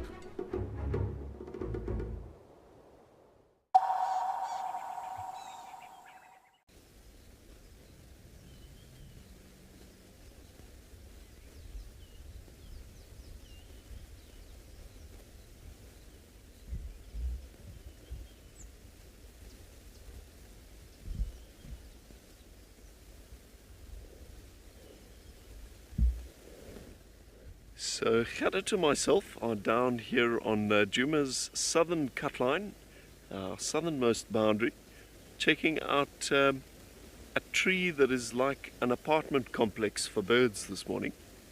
We have a pair of nesting woodlands kingfishers, a pair of nesting yellow-billed hornbills, and by all indications a pair of red-billed oxpeckers also nesting.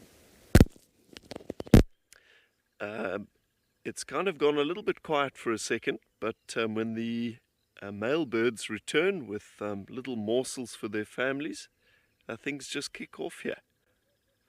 Also, while Gerrit and I were sat here, we've just had a lion roar maybe 100 meters into the property to the south of us.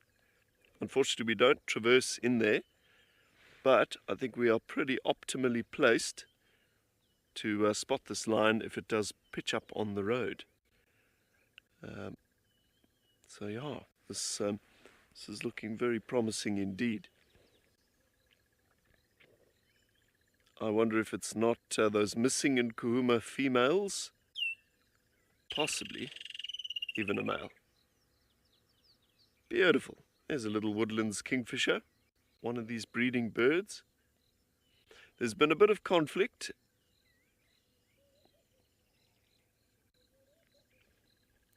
Lisa, so predominantly our woodpecker species, of which there are a number.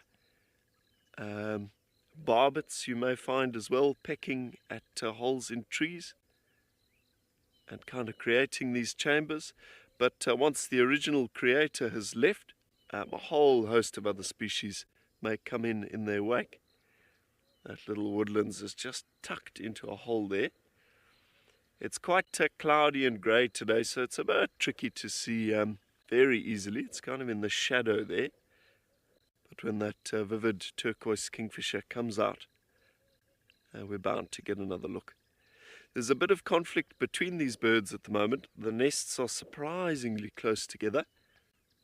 So we have been seeing some bickering between the hornbills and the kingfishers. Thankfully, though, there is more than enough food to go around.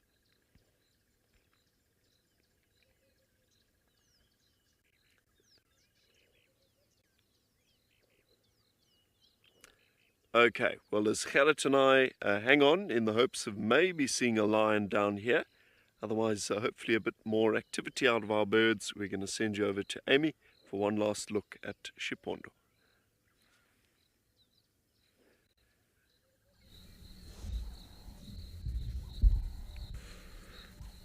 Good luck, Liam. That would be awesome. Yes, we are still here with this little princess, beautiful female leopard Shipondo.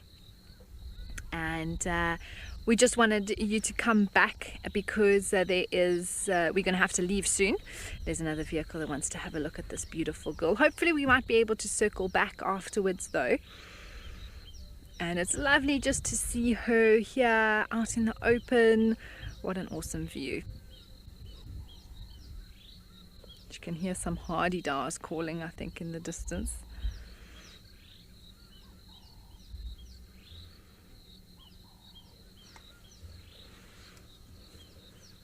There was a question about spot patterns, and we sort of talk about certain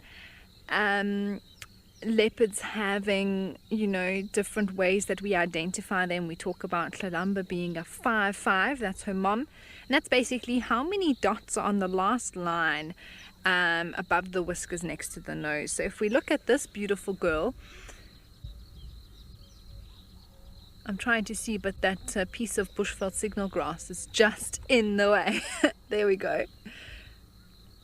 Looked like exactly 3 on either side. So if she looks at us again, I'll explain it really nicely and then you can follow with what I'm talking about. But those are the dots that we use to help add to being able to identify a specific individual leopard.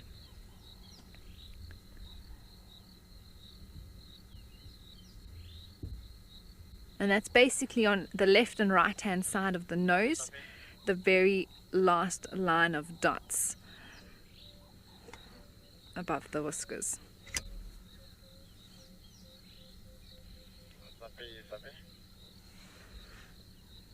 She's doing some grooming now. With all the wet, the rain, you can imagine that fur gets a bit matted as well, so it's drying off.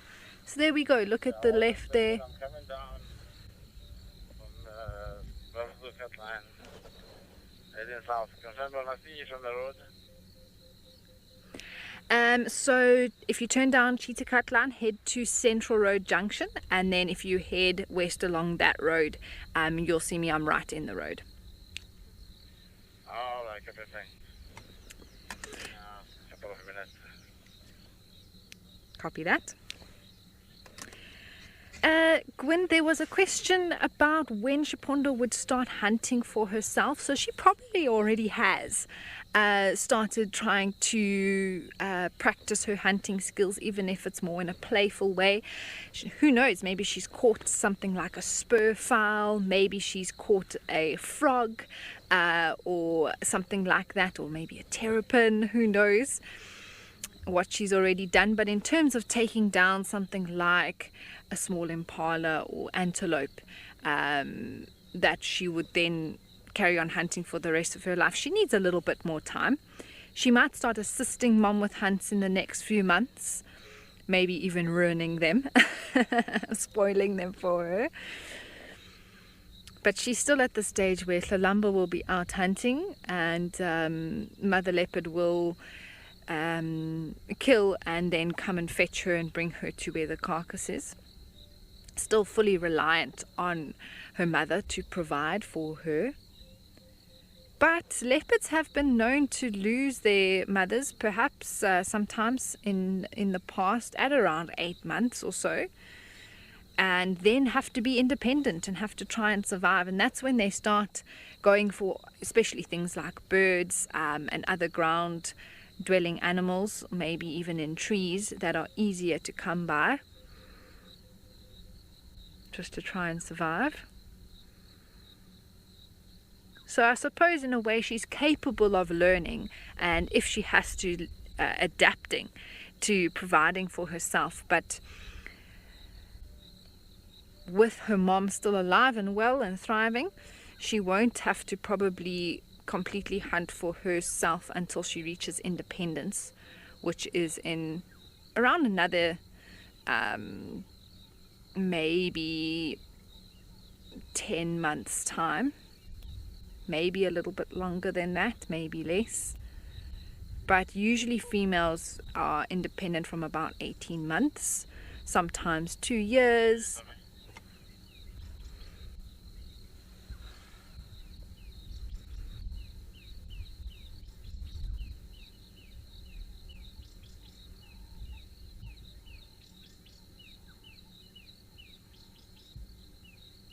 But it's incredible to have walked this journey or followed the life of this little one from being a tiny cub of just a few months to, or even just 6 weeks, to being now 8 months old and doing so well.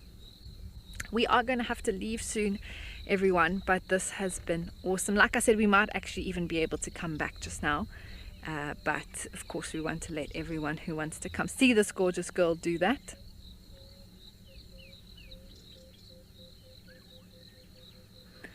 Alright, well, speaking of leopards and spending time with this beautiful one, we're going to send you into a clip all about them.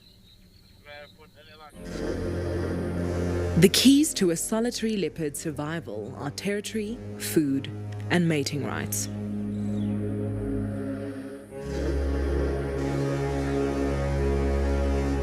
The scent of buttered popcorn marks their territorial boundaries. With its borders secure, the leopard looks to satisfy its hunger. A perfectly adept predator, the leopard uses its camouflage to capitalize on its immediate habitat. Superb eyes detect the slightest of movement. Sensitive ears discern the softest footfall. Dagger canines throttle prey while razor claws tear and grip.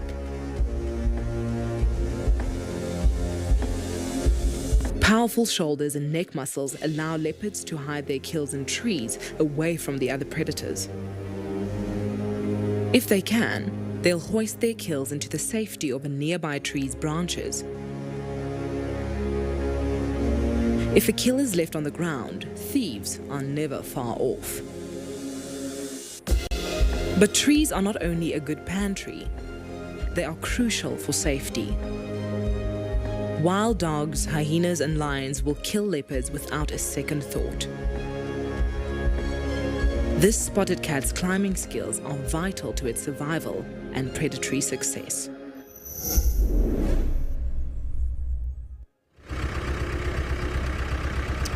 Oh, that is very, very cool. I found those leopards up in the low out there. That camouflage is just, I feel like it's unmatched. I remember when I spent some time with Kalamba and Chipondo, and well, it was Kalamba they were on that impala carcass in the Malwati, and that was the first time me actually seeing. No, it wasn't the first time me seeing Chipondo. No, it was, and she climbed up one of these little trees. This is now Chipondo. She climbed up this tree, and she just completely disappeared in it, and there wasn't really much of the tree left. I mean, there wasn't really much there. It was a kind of part of it was dead, and I think I actually posted a picture of where in that tree that she was, and you could not see her. You could not see her at all. And then there was also another picture I took of her in the grass. It wasn't long grass, and there wasn't a lot of it. She just crouched down and she blended in like that. And that was when one of the hyenas had walked past. Quite a stressful time actually, because we didn't know how long this hyena was going to hang around for, if the hyena was going to walk around. It ended up actually lying underneath the tree, and Kalamba was at the top, Chipondo was at the bottom, and the hyena just lay there for quite some time waiting for some scraps to fall out the tree. Now we've continued on, left our lions for now. We're probably going to go back a little bit later to see if there's any update on that carcass. Seems like most of them had now decided to move away from it, kind of digest. One lady had moved away and then went back to go and feed again, and I think she was the one that was feeding on it when we left. But we'll go back a little later. Oh, Helen, I can't wait to see a Cape Leopard as well. I've seen, I think in total only 3. 4. I've seen 4 Cape Leopards in my life. In my lifetime, I've seen 2 in the Western Cape and 2 here. Sorry, I lied. No, 1 in the Western Cape, 2 here. So only 3. In terms of size, they are probably the size of Chipondo now. So what Chipondo looks like now is most likely pretty much the size of a Cape Leopard. They're not big. They are not big at all. They're very, very small. They hide so easily. We're talking about camouflage. They disappear into the bush like that. The amount of times I've thought, have I passed a leopard? It's possible we could have driven past one. All the leopard had to do was crouch down like this for it not to be seen. But one of these days we are going to get lucky. Cross fingers, we are manifesting this Cape Leopard sighting. But not just any sighting. This one's going to sit there looking at us for a few minutes, and then it will dash off as they usually do. I imagine our sightings of these will be very similar to a caracal sighting. I imagine it will be quite a skittish animal. They're so shy, and in this area still kind of a lot of farmland. where it's actually quite unfortunate that sometimes farmers will chase them with dogs. So the leopards try and, you know, avoid humans at all costs, or at least the Cape leopards do.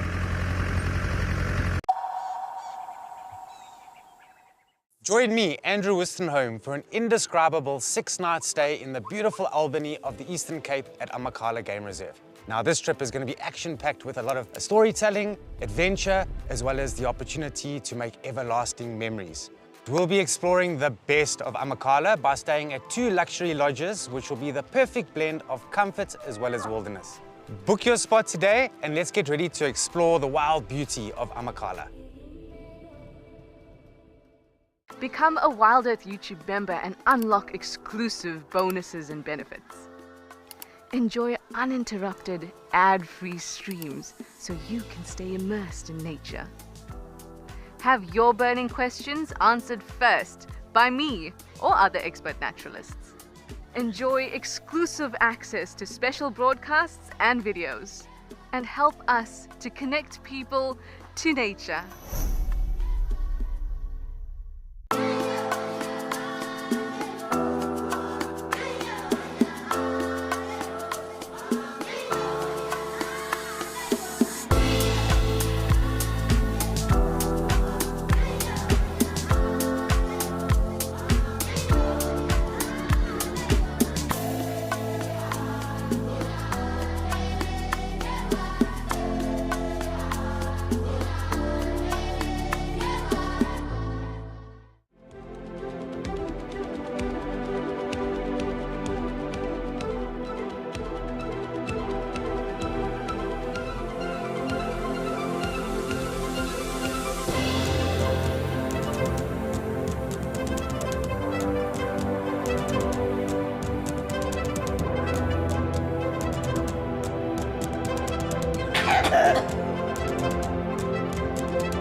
It's finally here, the next Wild Earth Grand Tour. Get ready for 7 unforgettable nights of prime wildlife viewing in the Sabi Sands during peak predator season. Immerse yourself with past and present Wild Earth presenters. Participate in a rhino conservation experience and get a behind-the-scenes look at wildlife filmmaking. Hosted by James Hendry. Wild Earth Travel, where Africa comes alive.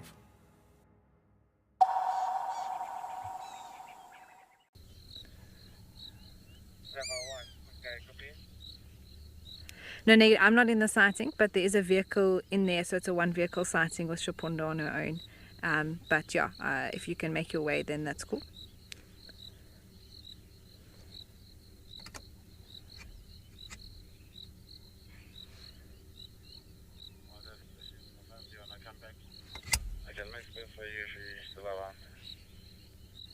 Negative, it's fine. Peter can go ahead of me.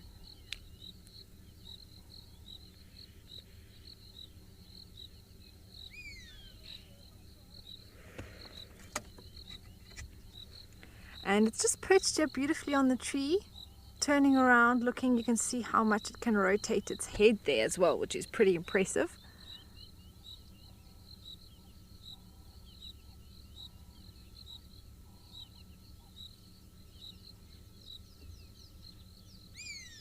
It's calling, actually. That's it.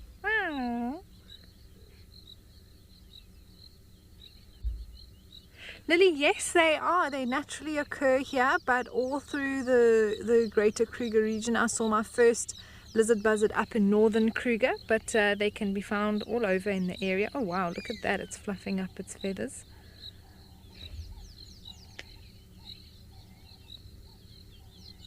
Oh, off it goes. That was awesome. Wow.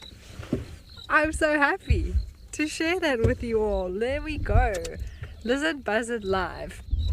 Fantastic. We are going to continue. You can see there's still a lot of water around as well. Luckily nothing too hectic. We can still drive. It's just a little bit wet. But that was awesome, and I don't know how many lizard buzzards have been shown on Wild Earth, but that was very cool to share and then to hear it calling, which is also awesome.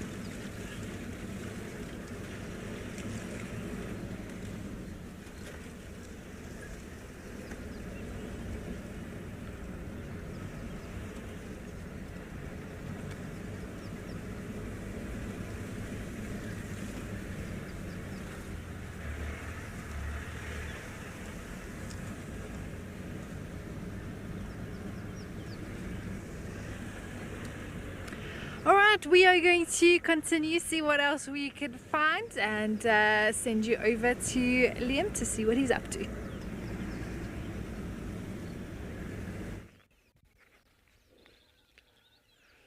Very nice. So Gerrit and myself back up here at Twin Dams, right on Djuma's southernmost boundary. I'm still keeping an ear out for that lion, but doing a bit of birding. And otherwise just enjoying the cool morning air. What a pleasure. The bullfrogs are starting to call. We've got a nice yellow-billed stork doing some fishing. Things are very cool and calm, as I say. I would think this guy's life is a great deal more difficult now. With so much more water, the fish have an awful lot more area in which to escape from him. Oh. So the bills of many of these birds are highly sensitive, hence him just sort of dragging it through the water slowly, slowly. If he does feel the bump of a little fish or a frog or a crustacean, he can snap it closed.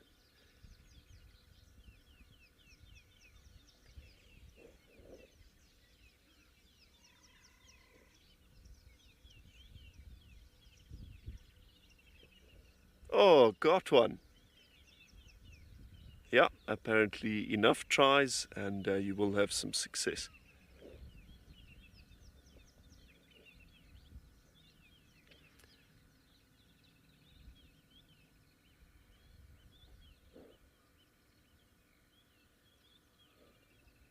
This is a beautiful yellow-billed stork. It's got some lovely feathers. There's almost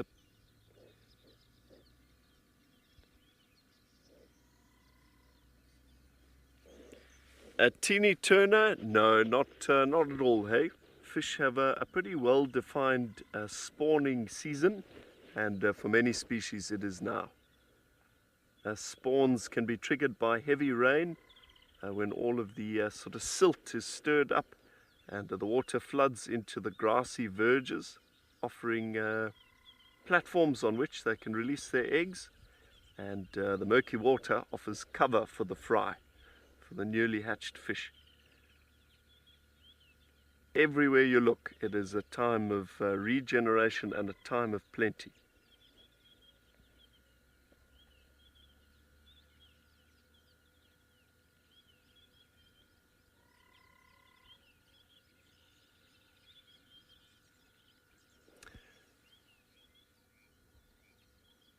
Yeah, this is, as I say, a beautiful yellow-billed stork.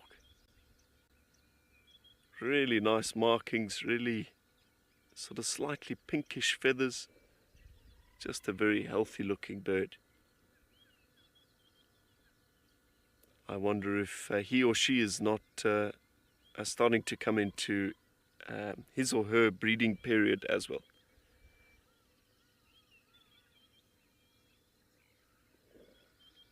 Forest green, indeed they are.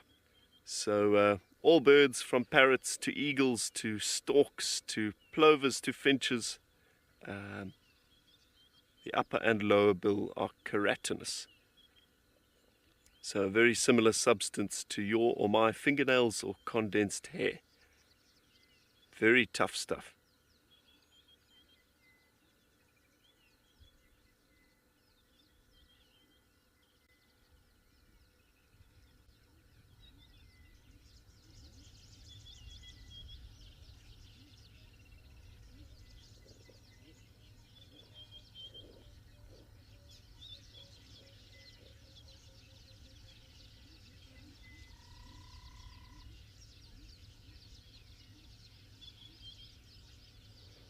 I'm also hearing the calls of the banded rubber frog, which is a species I would love to show you live.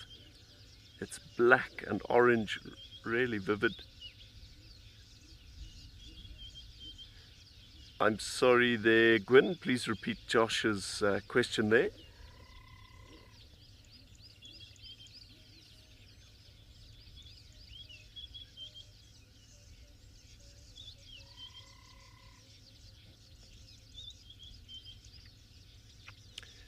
Josh, I'm not 100% sure which red-billed stork. Oh, perhaps you're talking about the saddle-billed stork. They do have a big red bill, and no, they excuse me, they can't.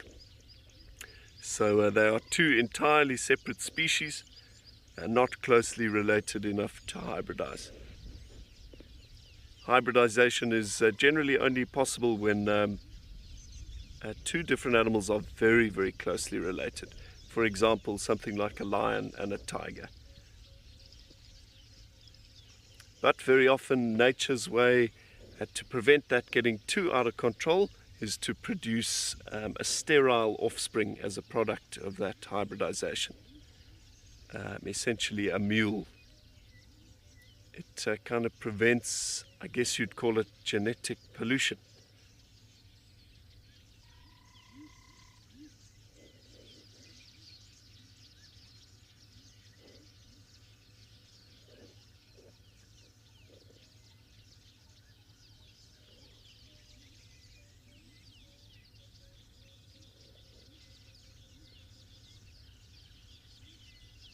Bush is just buzzing with life. Frogs, weaver birds.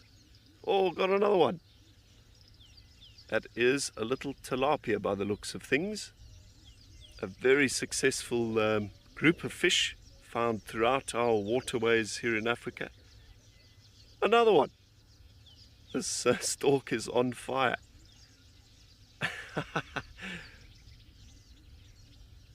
Can't argue with a few kippers for breakfast.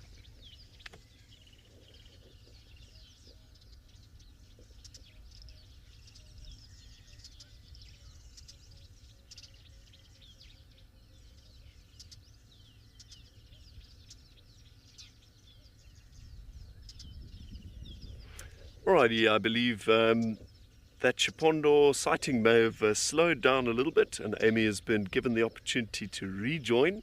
So as Gerrit and I enjoy a bit of bird life and perhaps a frog or two, let's go over and check in on that leopardess again.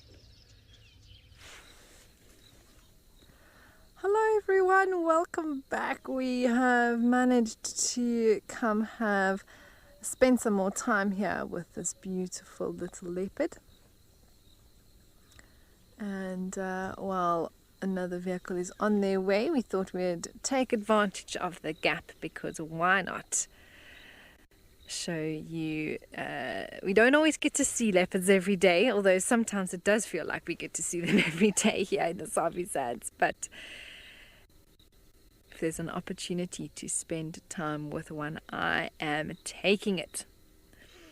You can see she's lying slightly more flat, moved a little bit. She's eyeing something. There were some squirrels running around just to her right. Maybe that's what she's having a closer look at. But I love watching the tip of the tail. For me, when it comes to leopards, it's like the tip of their tail has its own mind. It's very expressive. I think they use that to just tells a lot about what they're thinking.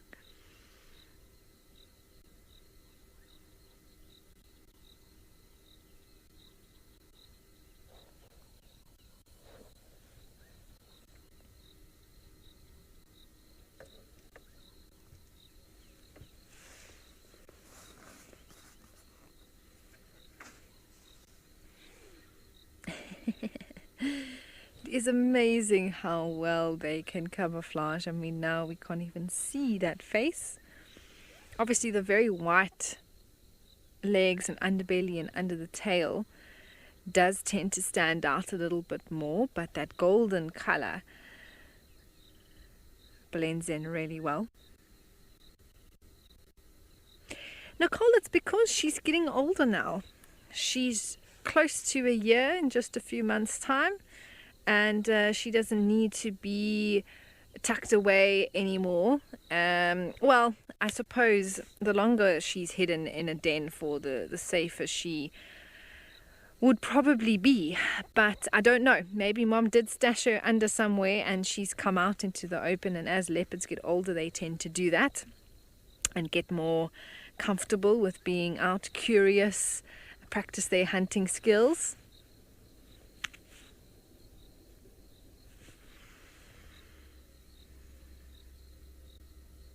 Yawning there as well. I'm so glad that we got to see this girl again. Join Wild Earth Travel on a unique nature adventure in the Greater Kruger Park. Legendary master tracker Renius Mhlongo leads a 4-day animal tracking experience followed by 3 nights in the Sabi Sand Nature Reserve. This experience offers a life-changing chance to track Africa's iconic animals on foot with a master of his craft. Renius is joined by Wild Earth presenter and expert storyteller Amy Krantz, and together they will connect you to Africa's wild heart. We are thrilled to announce our new exclusive feature for YouTube members and explorers. Join us live every Tuesday for our sunrise and sunset safaris. Experience Tawny Tuesday like never before with up-close encounters and breathtaking moments. Don't miss out. Become a YouTube member or explorer today and immerse yourself in the heart of the bush. See you Tuesday.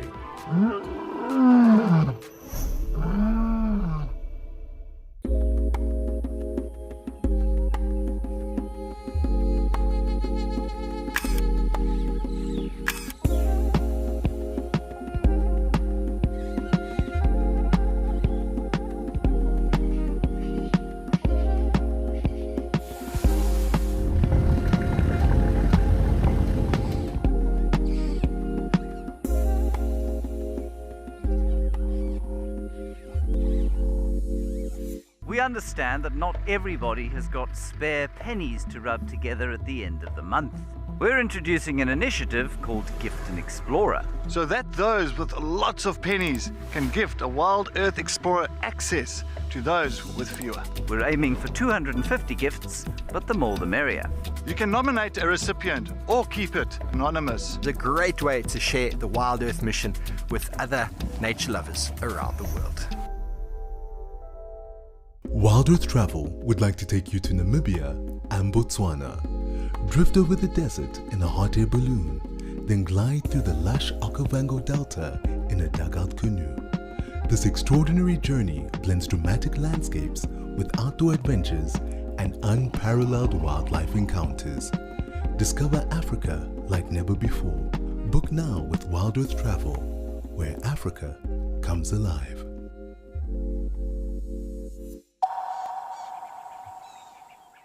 His name. It looked like a Nanzi, and then there was another one that looked like that was half the size of a Nanzi. It was little, not a youngster, but I'd say maybe an 8-9-year-old, maybe 10-year-old elephant. So it seems maybe the herd is up here now. But it confuses me because I could have sworn I saw someone on someone's story or status that the elephants were on the other side of the property. It's possible that they could have come across. It could have been 2 days old. That story, never knows. But it just being very difficult to find. We had those two coming this way, and then we didn't see them. Didn't see them cross over the road, but we had seen some tracks of some elephants who had crossed over the road. So far they're still this side. I haven't seen any tracks crossing over this road, which is good. When they cross over here, it becomes very, very difficult to actually try and relocate on them. But we're going to investigate a bit. We'll do a couple of circles, couple of loops. Just narrow it down as to where these eddies are. It would be very nice to see them.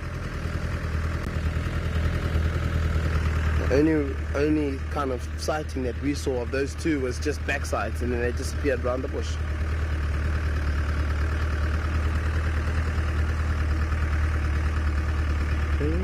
Ghana, I don't actually know.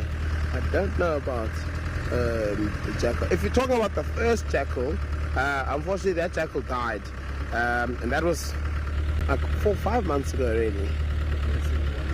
But the one that we saw recently, the one that we've seen recently, I don't actually know. That was in the Newlands area. Yes, and also we haven't been through that area just yet where we saw that jackal, but I'm sure we will very, very soon, and we'll perhaps have an answer for you.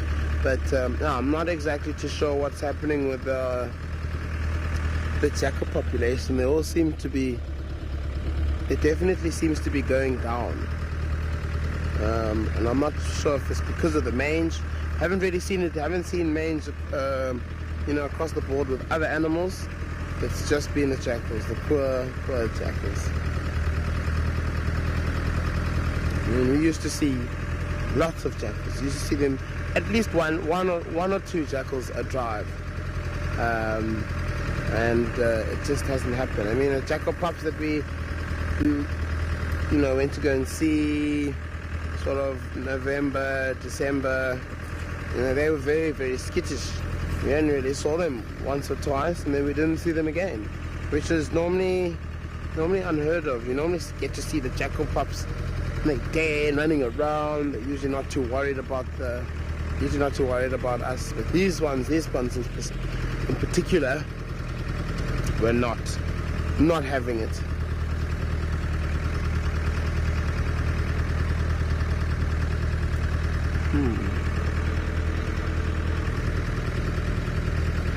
Still haven't seen any tracks of them crossing over. Still very good.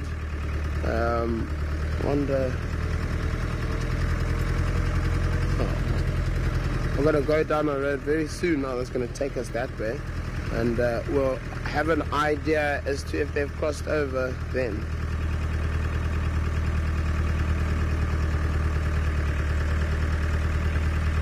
So they do. You'll find the males will go scenting the trees and their little posts all the time.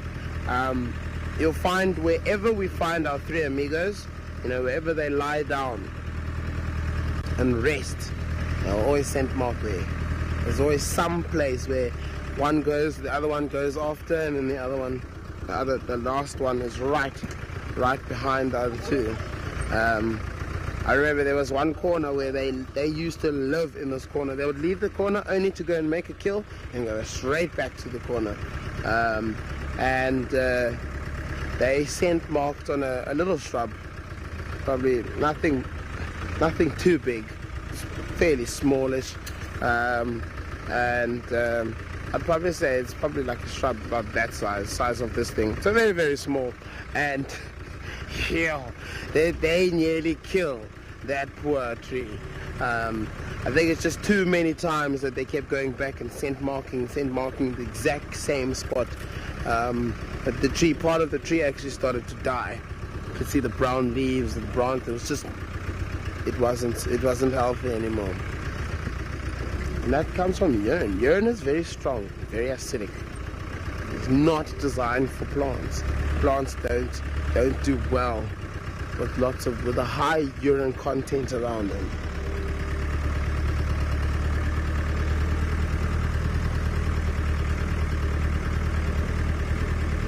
Alright, so now we're going to see if these elephants have crossed over this road. I'm hoping they have not. I'm hoping they have. No, they. Oh wait, that was coming there. So they crossed that way, over here.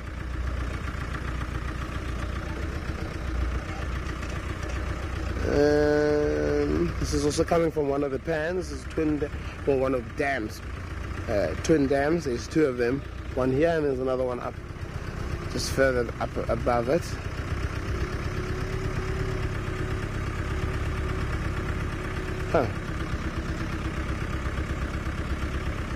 can hear lots of mouse birds. There's an explosion of pearl-breasted swallows as well.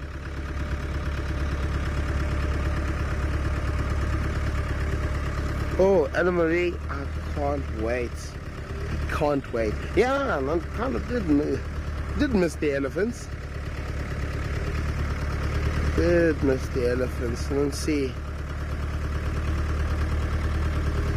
I'm gonna try to see if I could see some elephants while I was on my leave, but we were unsuccessful.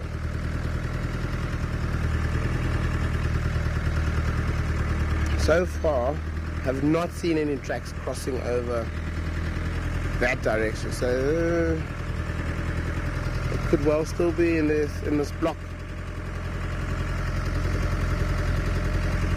We also don't know how much of the herd had crossed over the road when we had seen those two. So it's also possible the majority of the herd's still that side. We don't know. But we will have an answer hopefully very soon.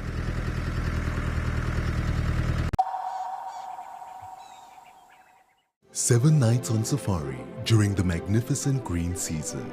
The rains have stopped, the land is emerald, and there are wild babies everywhere. Meet your favorite presenters. This is amazing. And create unforgettable memories on this once-in-a-lifetime adventure. Thank you for coming along on this little adventure. The Green Season Grand Tour, only with Wild Earth Travel, where Africa comes alive. Every guide in Africa has been on an endless quest for the ultimate bush wear. Until now, Rugged Wear has a huge range of amazing bush gear for every wild situation. In the midday heat, those chilly winter mornings, in the storms of summer. Rugged Wear has the bush kit for every wild occasion. Locally made in South Africa, crafted with precision, stitched with quality.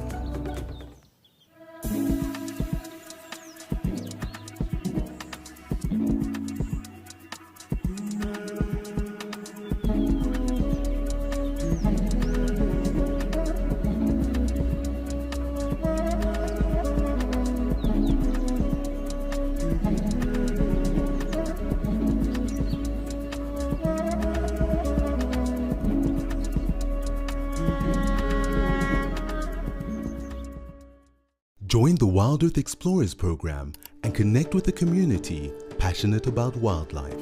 Support our mission to share authentic wildlife experiences with the world. Your monthly contribution helps provide schools and children access to kids' safaris, fostering a love for nature in the next generation. Embrace the wonders of the bush and make a difference today. Wild Earth, connecting with nature. Safari, wine, and waterfalls. The ultimate African adventure. Sip South Africa's finest wines.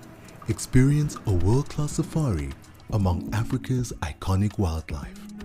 And stand in front of Victoria Falls, one of the natural wonders of the world. All this can be yours with Wild Earth Travel, where Africa comes alive.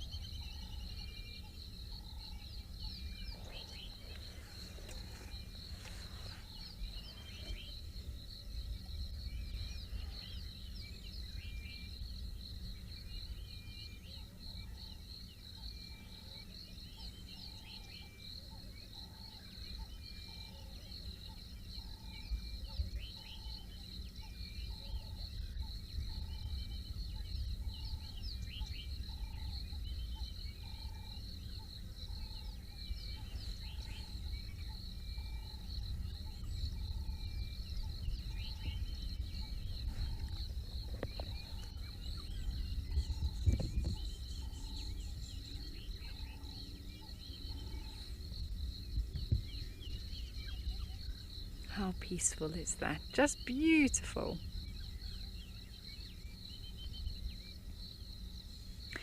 Jack, yes, they do.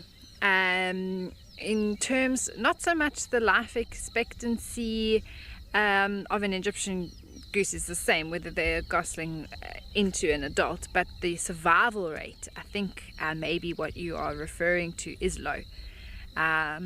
Already, apparently, there were 3 goslings seen. There's only 2 now, before, but sometimes they can have a clutch of 6, 8, maybe even 10 little ones, possibly even more than that. And it's out here in the wild to have 2 reach maturity from 1 clutch. That's actually a pretty good success rate.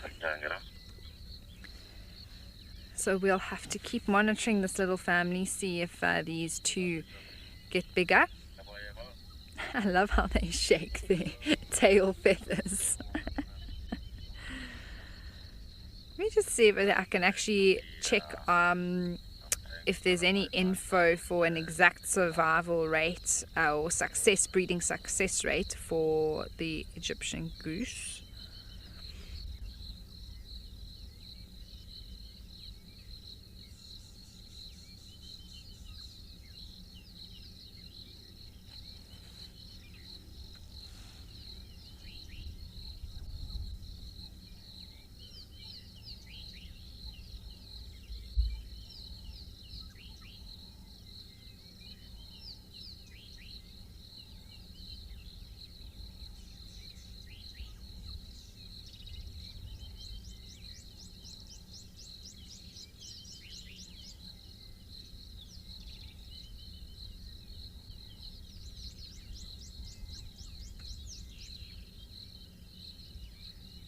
Okay, so it's actually not as, well, I suppose fledging just means they become sort of independent from the adult.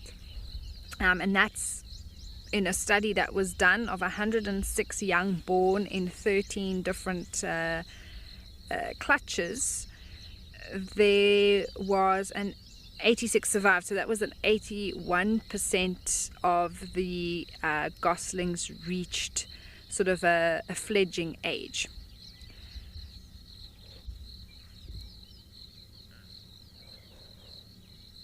And apparently they spend 8 to 21% of their time, these little ones, avoiding being eaten, which actually is less than what I would imagine out here. Most of their time is of course spent for eating.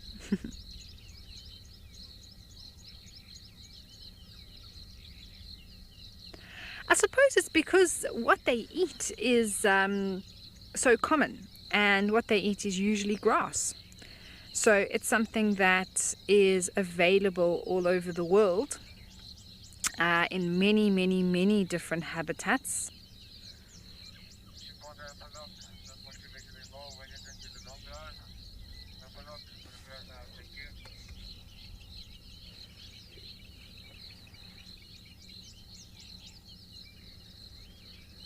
I mean, but they eat a variety, so not just grass, it's all sorts of anything really, from leaves to seeds and all sorts of things.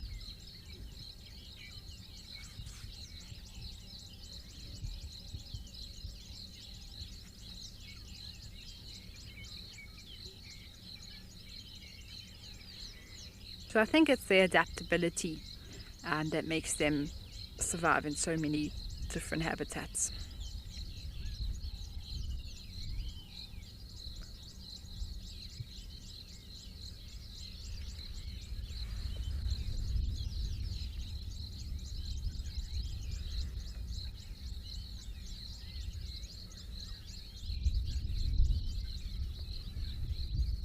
It is amazing, Renate, it really is.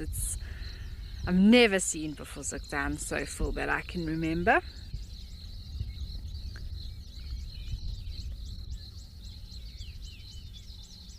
I think we're going to see it this way for quite a while, and eventually the water level will drop as we go through the dry season, and then we won't be able to even imagine it full again. But I think because it's a slow process, it doesn't just drop overnight.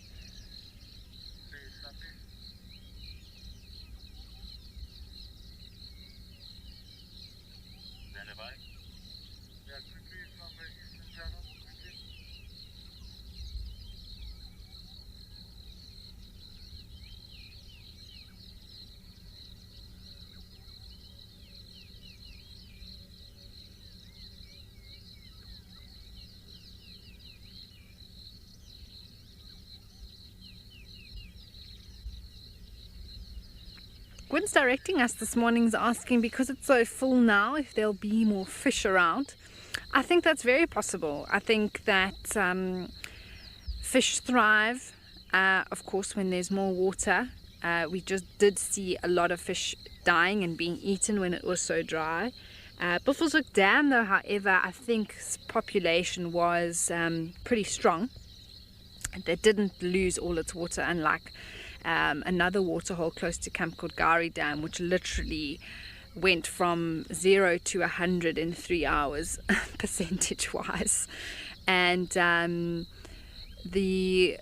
some fish, like catfish, for example, are very good at just being able to dig down into the mud and survive. And so I think that won't be an issue in terms of the other fish that died, or you know, you may wonder, well, how do they get back to the dam if, you know, they can't walk from one to the other? And it's interesting how that works. Sometimes, like I say, catfish actually dig underneath and then wait until the rains come to emerge again. And then other ways is sometimes even wading birds can have eggs that get stuck to their legs, and as they land from one waterhole to the other, they disperse the fish eggs potentially. So it's interesting how that sometimes happens. But I definitely think any aquatic species now, with the influx of not just water but fresh water, a lot more oxygen in the water as well, means that they will thrive. Well, it's been lovely to pop in here at the waterhole. Let's send you back over to Liam.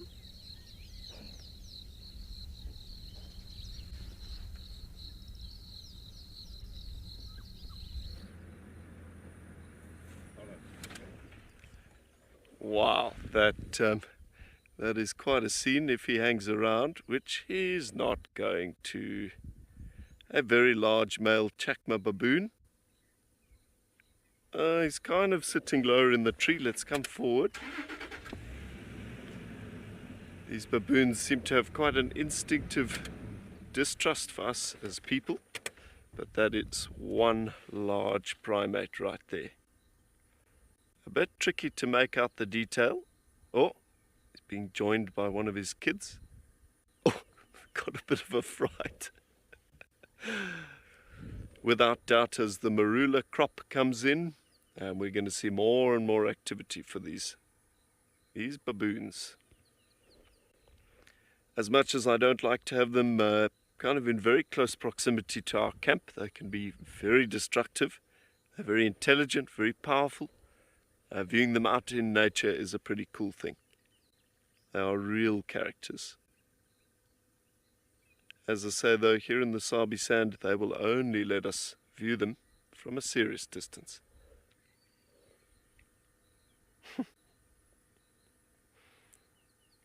This youngster looks like he or she is full of mischief this morning.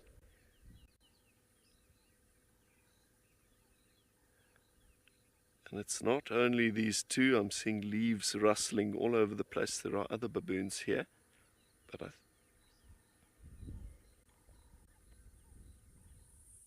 Ryan, it absolutely is. So while they do tend to spend a lot of time going after vegetable material, grazing on shoots and eating fruit and that sort of thing, like us as humans, they are omnivores. So they'll happily eat a tasty egg, a nestling bird, or in the case of impala lambing, they will run down juvenile antelope and take a bit of fresh raw meat as well. It seems particularly popular with the very big adult males. I'm sure an excellent source of protein to build their big bodies. Oh, check it out. Looked like he was walking on his hind legs, but I think he's riding jockey on the back of his mother there.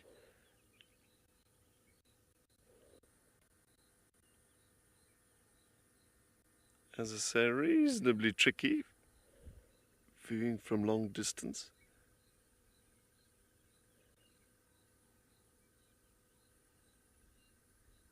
Red dragons, so the chakma and the olive baboon are very, very close indeed. probably only a percentage or two difference in terms of DNA. Yeah, I was lucky enough to see olive baboons on a trip to Rwanda to go and see mountain gorillas. Myself and another wild earth naturalist went up and spent a couple of days in Akagera National Park, kind of a savanna environment to contrast the mountains where we saw the gorillas, and we did see olive baboons. They're a little smaller, a little bit more stocky and woollier than our big chacmas, but very, very similar. And habitually they live very similar lives too. Oh, geez, got a nice one there. Possibly a big adult female, certainly checking us out. Yeah. Nice yawn there. Just enjoying a very obligingly placed horizontal marula limb, a bit like a pool lounger. Pangolins galore, they certainly are worth a bit of our time. They can be fascinating to view, but as I say, not when they're at your camp. They're powerful and intelligent enough to figure out a way to get into pretty much any room, even a locked door. They'll happily break locks and bend windows out of their frames to get in for a bag of sugar, something as simple as a cup of flour or jelly tots.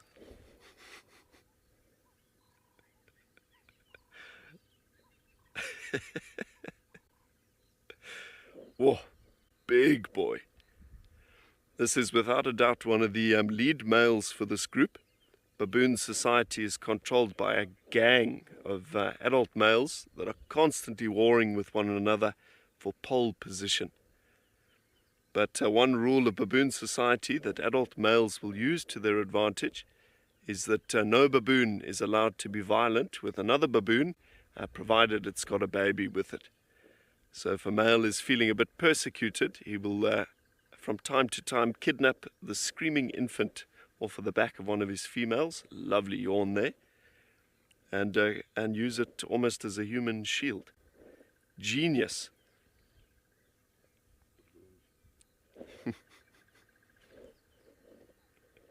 Yeah, how's that seat there?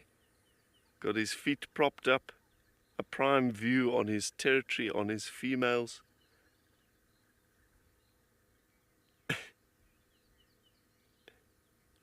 Helen, him and me both. They're certainly looking a little scruffled there.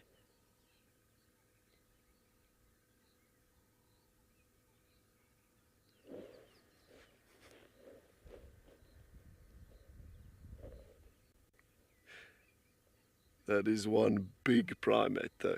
The biggest primate that we get in southern Africa, we of course don't get any gorillas or chimpanzees this far south, but a big male chacma baboon like this chap is likely to be 45, maybe 50 kilos.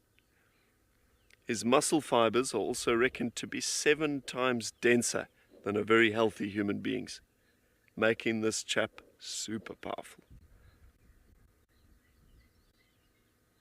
Hence their abilities to easily outrun a newborn impala lamb, take it down like a leopard, and just start ripping into it with those 4-centimeter canine teeth. Teeth, I might add, that are longer than those of a lion.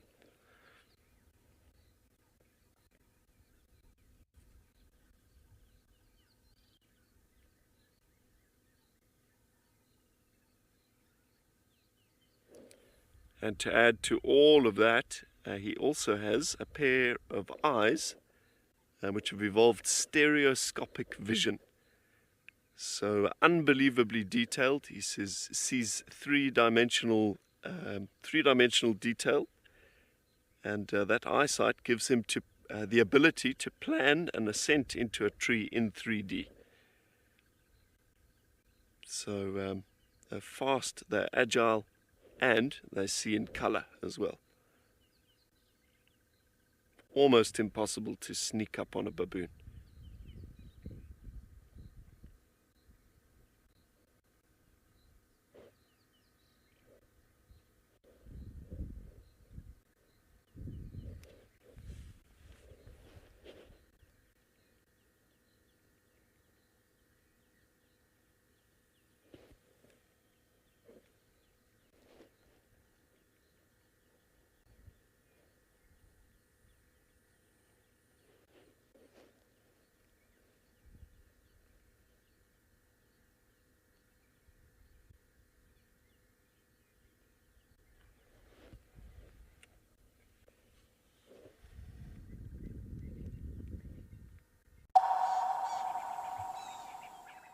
Join Wild Earth Travel on a unique nature adventure in the Greater Kruger Park. Legendary master tracker Renius Mhlongo leads a 4-day animal tracking experience followed by 3 nights in the Sabi Sand Nature Reserve. This experience offers a life-changing chance to track Africa's iconic animals on foot with a master of his craft. Renius is joined by Wild Earth presenter and expert storyteller Amy Krantz, and together they will connect you to Africa's wild heart. Welcome to a new era of seamless travel. Enjoy a hassle-free ticket purchase system with an effortless check-in, offering unbeatable value and a variety of options. Redefine business travel with Africa's award-winning value-based airline.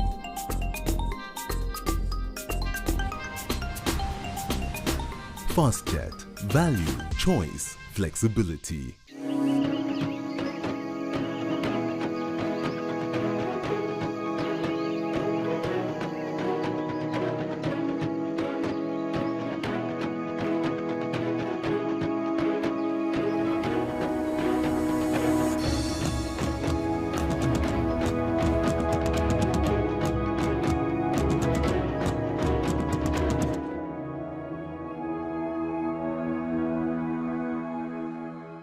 At Wild Earth, we believe every story has the power to create change.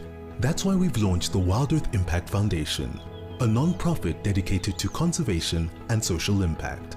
By showcasing conservation stories, we can change lives, protect nature, and empower communities. We have partnered with Empowers Africa to accept tax-deductible donations from US donors. Your donation will help fund critical programs that support our mission. Join us and be part of the change. Are you ready for the adventure of a lifetime? Wild Earth Travel's newsletter is your passport to a magical journey. Explore exclusive travel options featuring special offers at stunning Wild Earth locations and all hosted by your favorite presenters. Don't miss out.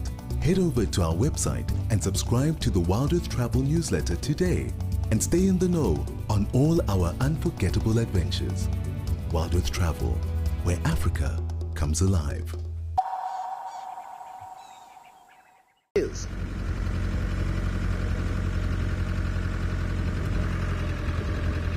So, not too sure. At the fish eagle's been here for years.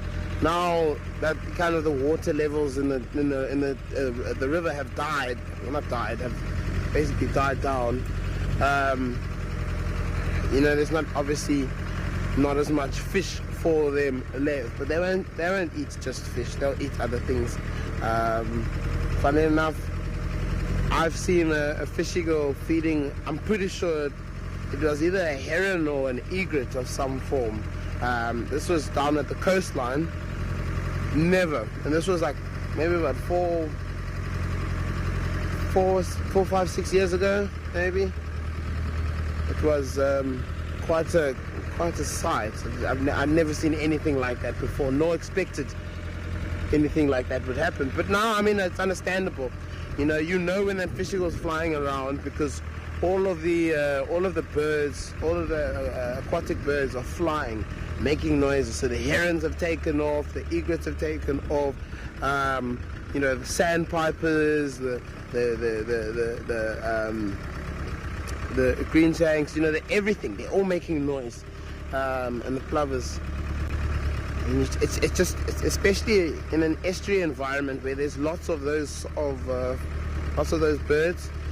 The whole sky is just filled with these guys flying around, and you're like, what's going on? What's going on? Then you hear the fish eagle calling, and then you know exactly why. You know exactly why those birds are flying around. Because it's dangerous. Can't sit still.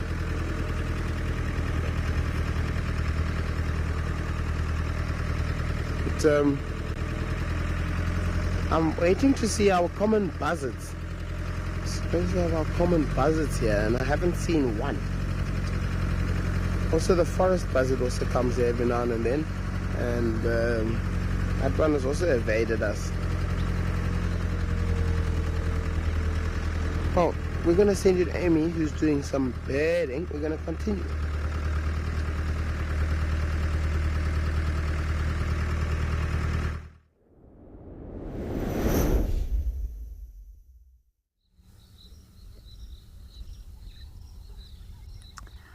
welcome back everybody. We have come across, I think is the Wahlberg's eagle that hangs around in this particular spot quite a bit, and it actually just had its wings out, which is what caught my attention.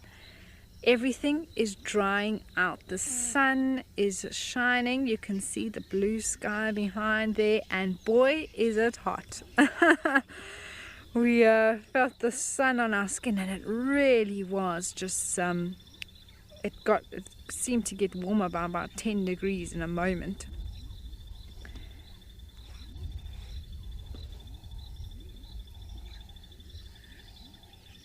But we've had some lovely birding this morning. You can just see the sunshine now landing on its back.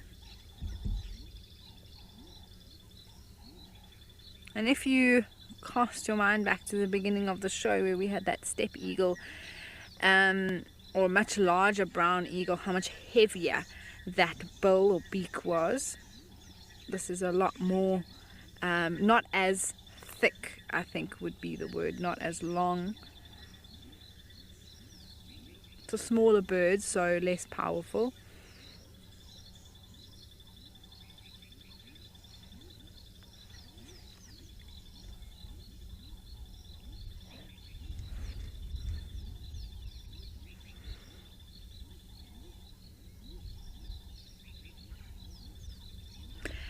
They're on their own very difficult to tell apart, but if a male and a female are together, the female is larger, quite significantly so.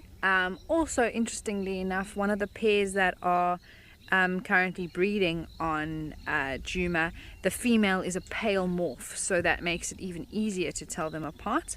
So you can see this bird is completely brown, whereas in the Wahlberg's eagles you actually get a morph where the coloration sort of around the head and the chest and the back is not pure white, but like a creamy color, and brown on the wings. So that is also a way to that we tell them apart here. But for the most part, oh, there we go. Oh, okay, it's going past. I thought the female was arriving, or the partner was arriving. It just landed behind this jackalberry tree, so we can't see it. But if it landed right there next to it, we would then be able to see which one is bigger, and we would know that that's the female.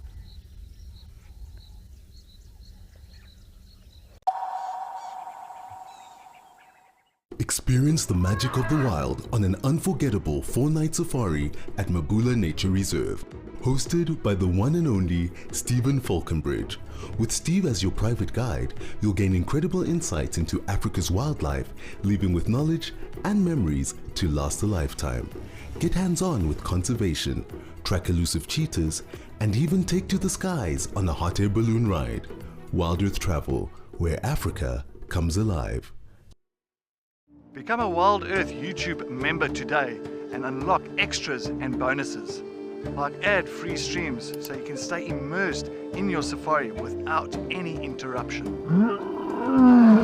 Have your burning questions answered first by me or other expert naturalists. Join now to avoid missing out on these amazing benefits. Help us connect people to nature.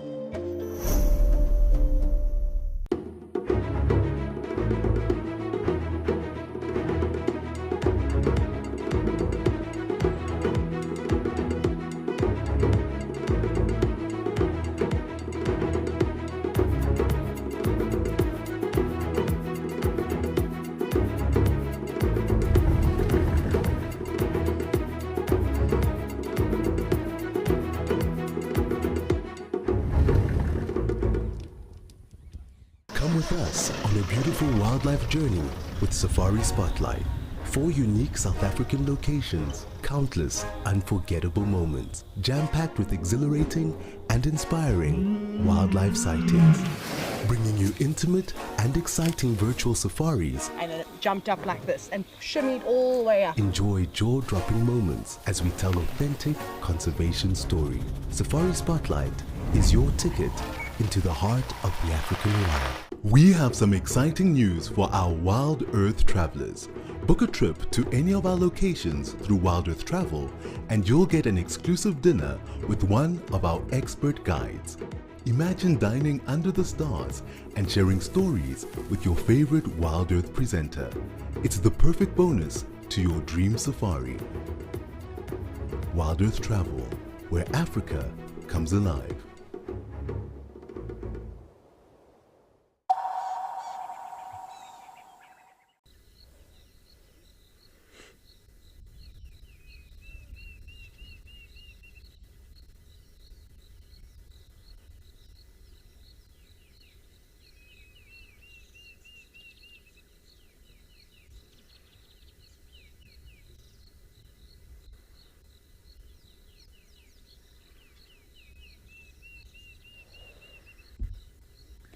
Exactly, you can see the difference in size, and it's pretty cool to be able to.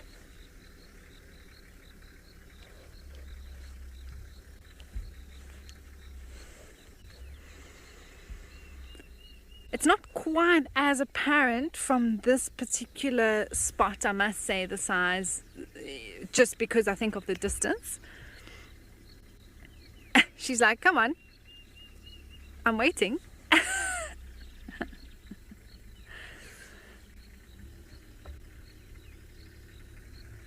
It's 2 Wahlbergs, yes, just in the dead tree over there.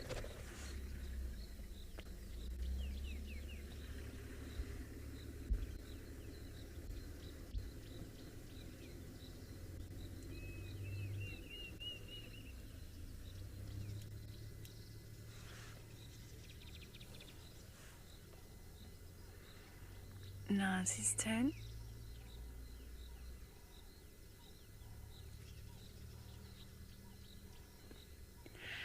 Gary, no, not that I know of in terms of what we understand the way cats would scent mark. They more call and display. They use that as their form of communication to sort of mark their territories. They often sit from a prominent perch and call over and over again.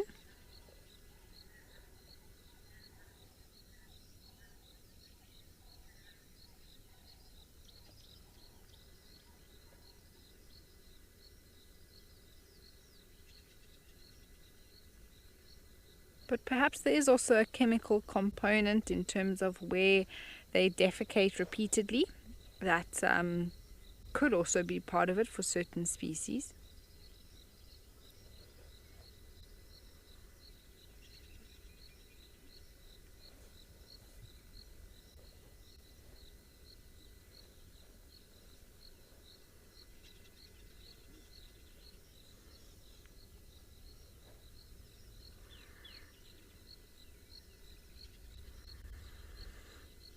It is amazing to watch, isn't it, Dark Maynard? It's just beautiful that we're able to witness this behavior and share it with you, from leopards to eagles to elephants. It's been a fantastic morning.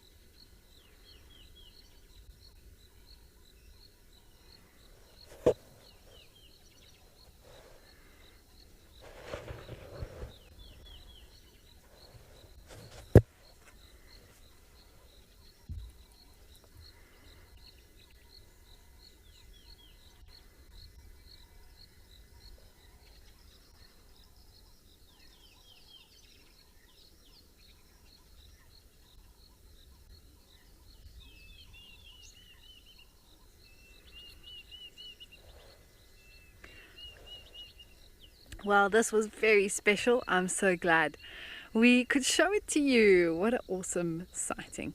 Let's send you back over to Liam to see what he's got for the last few minutes of drive.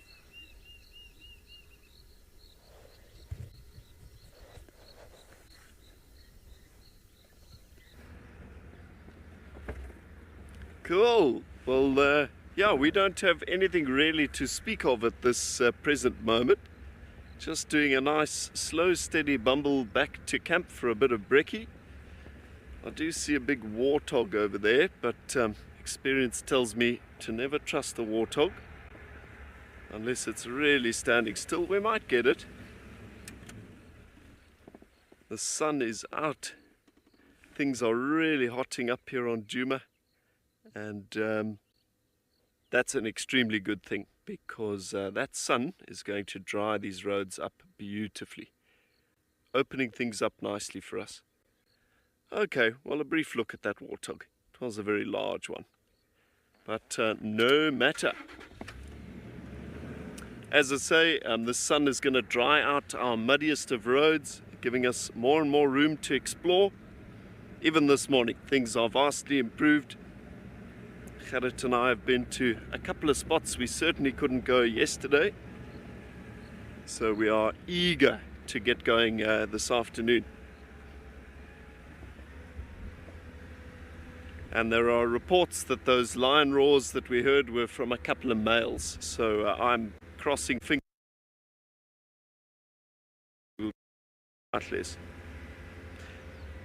Sorry, Gwen, please repeat Calvin's question.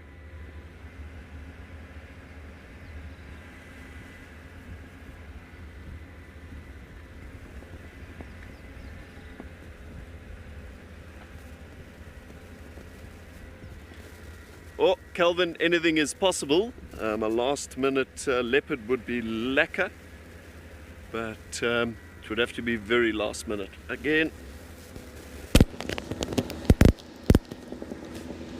Yeah. Still there. Maybe a trip to Gowrie Dam to throw the small pack in there. Any better? Okay, cool. Yeah. You never know, in the Sabi Sand, a last minute lion or leopard is always a possibility. But otherwise we will leave the action for later in the day.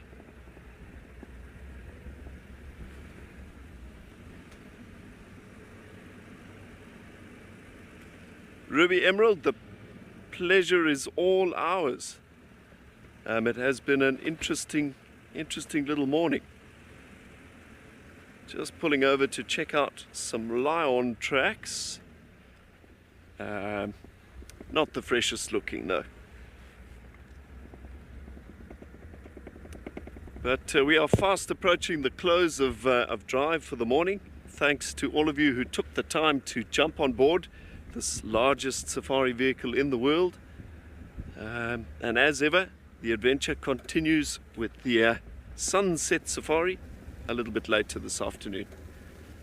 So yeah, if you have the ability, be sure to hop on board as the adventure continues again.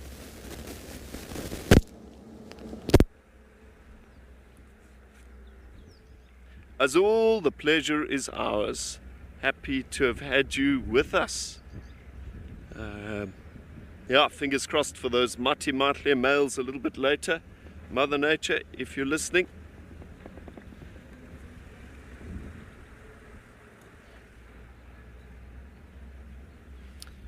But anyway, from Gerrit and myself here in the Sabi Sand, we hope you're in for a wonderful day, and we'll hopefully catch you a little later.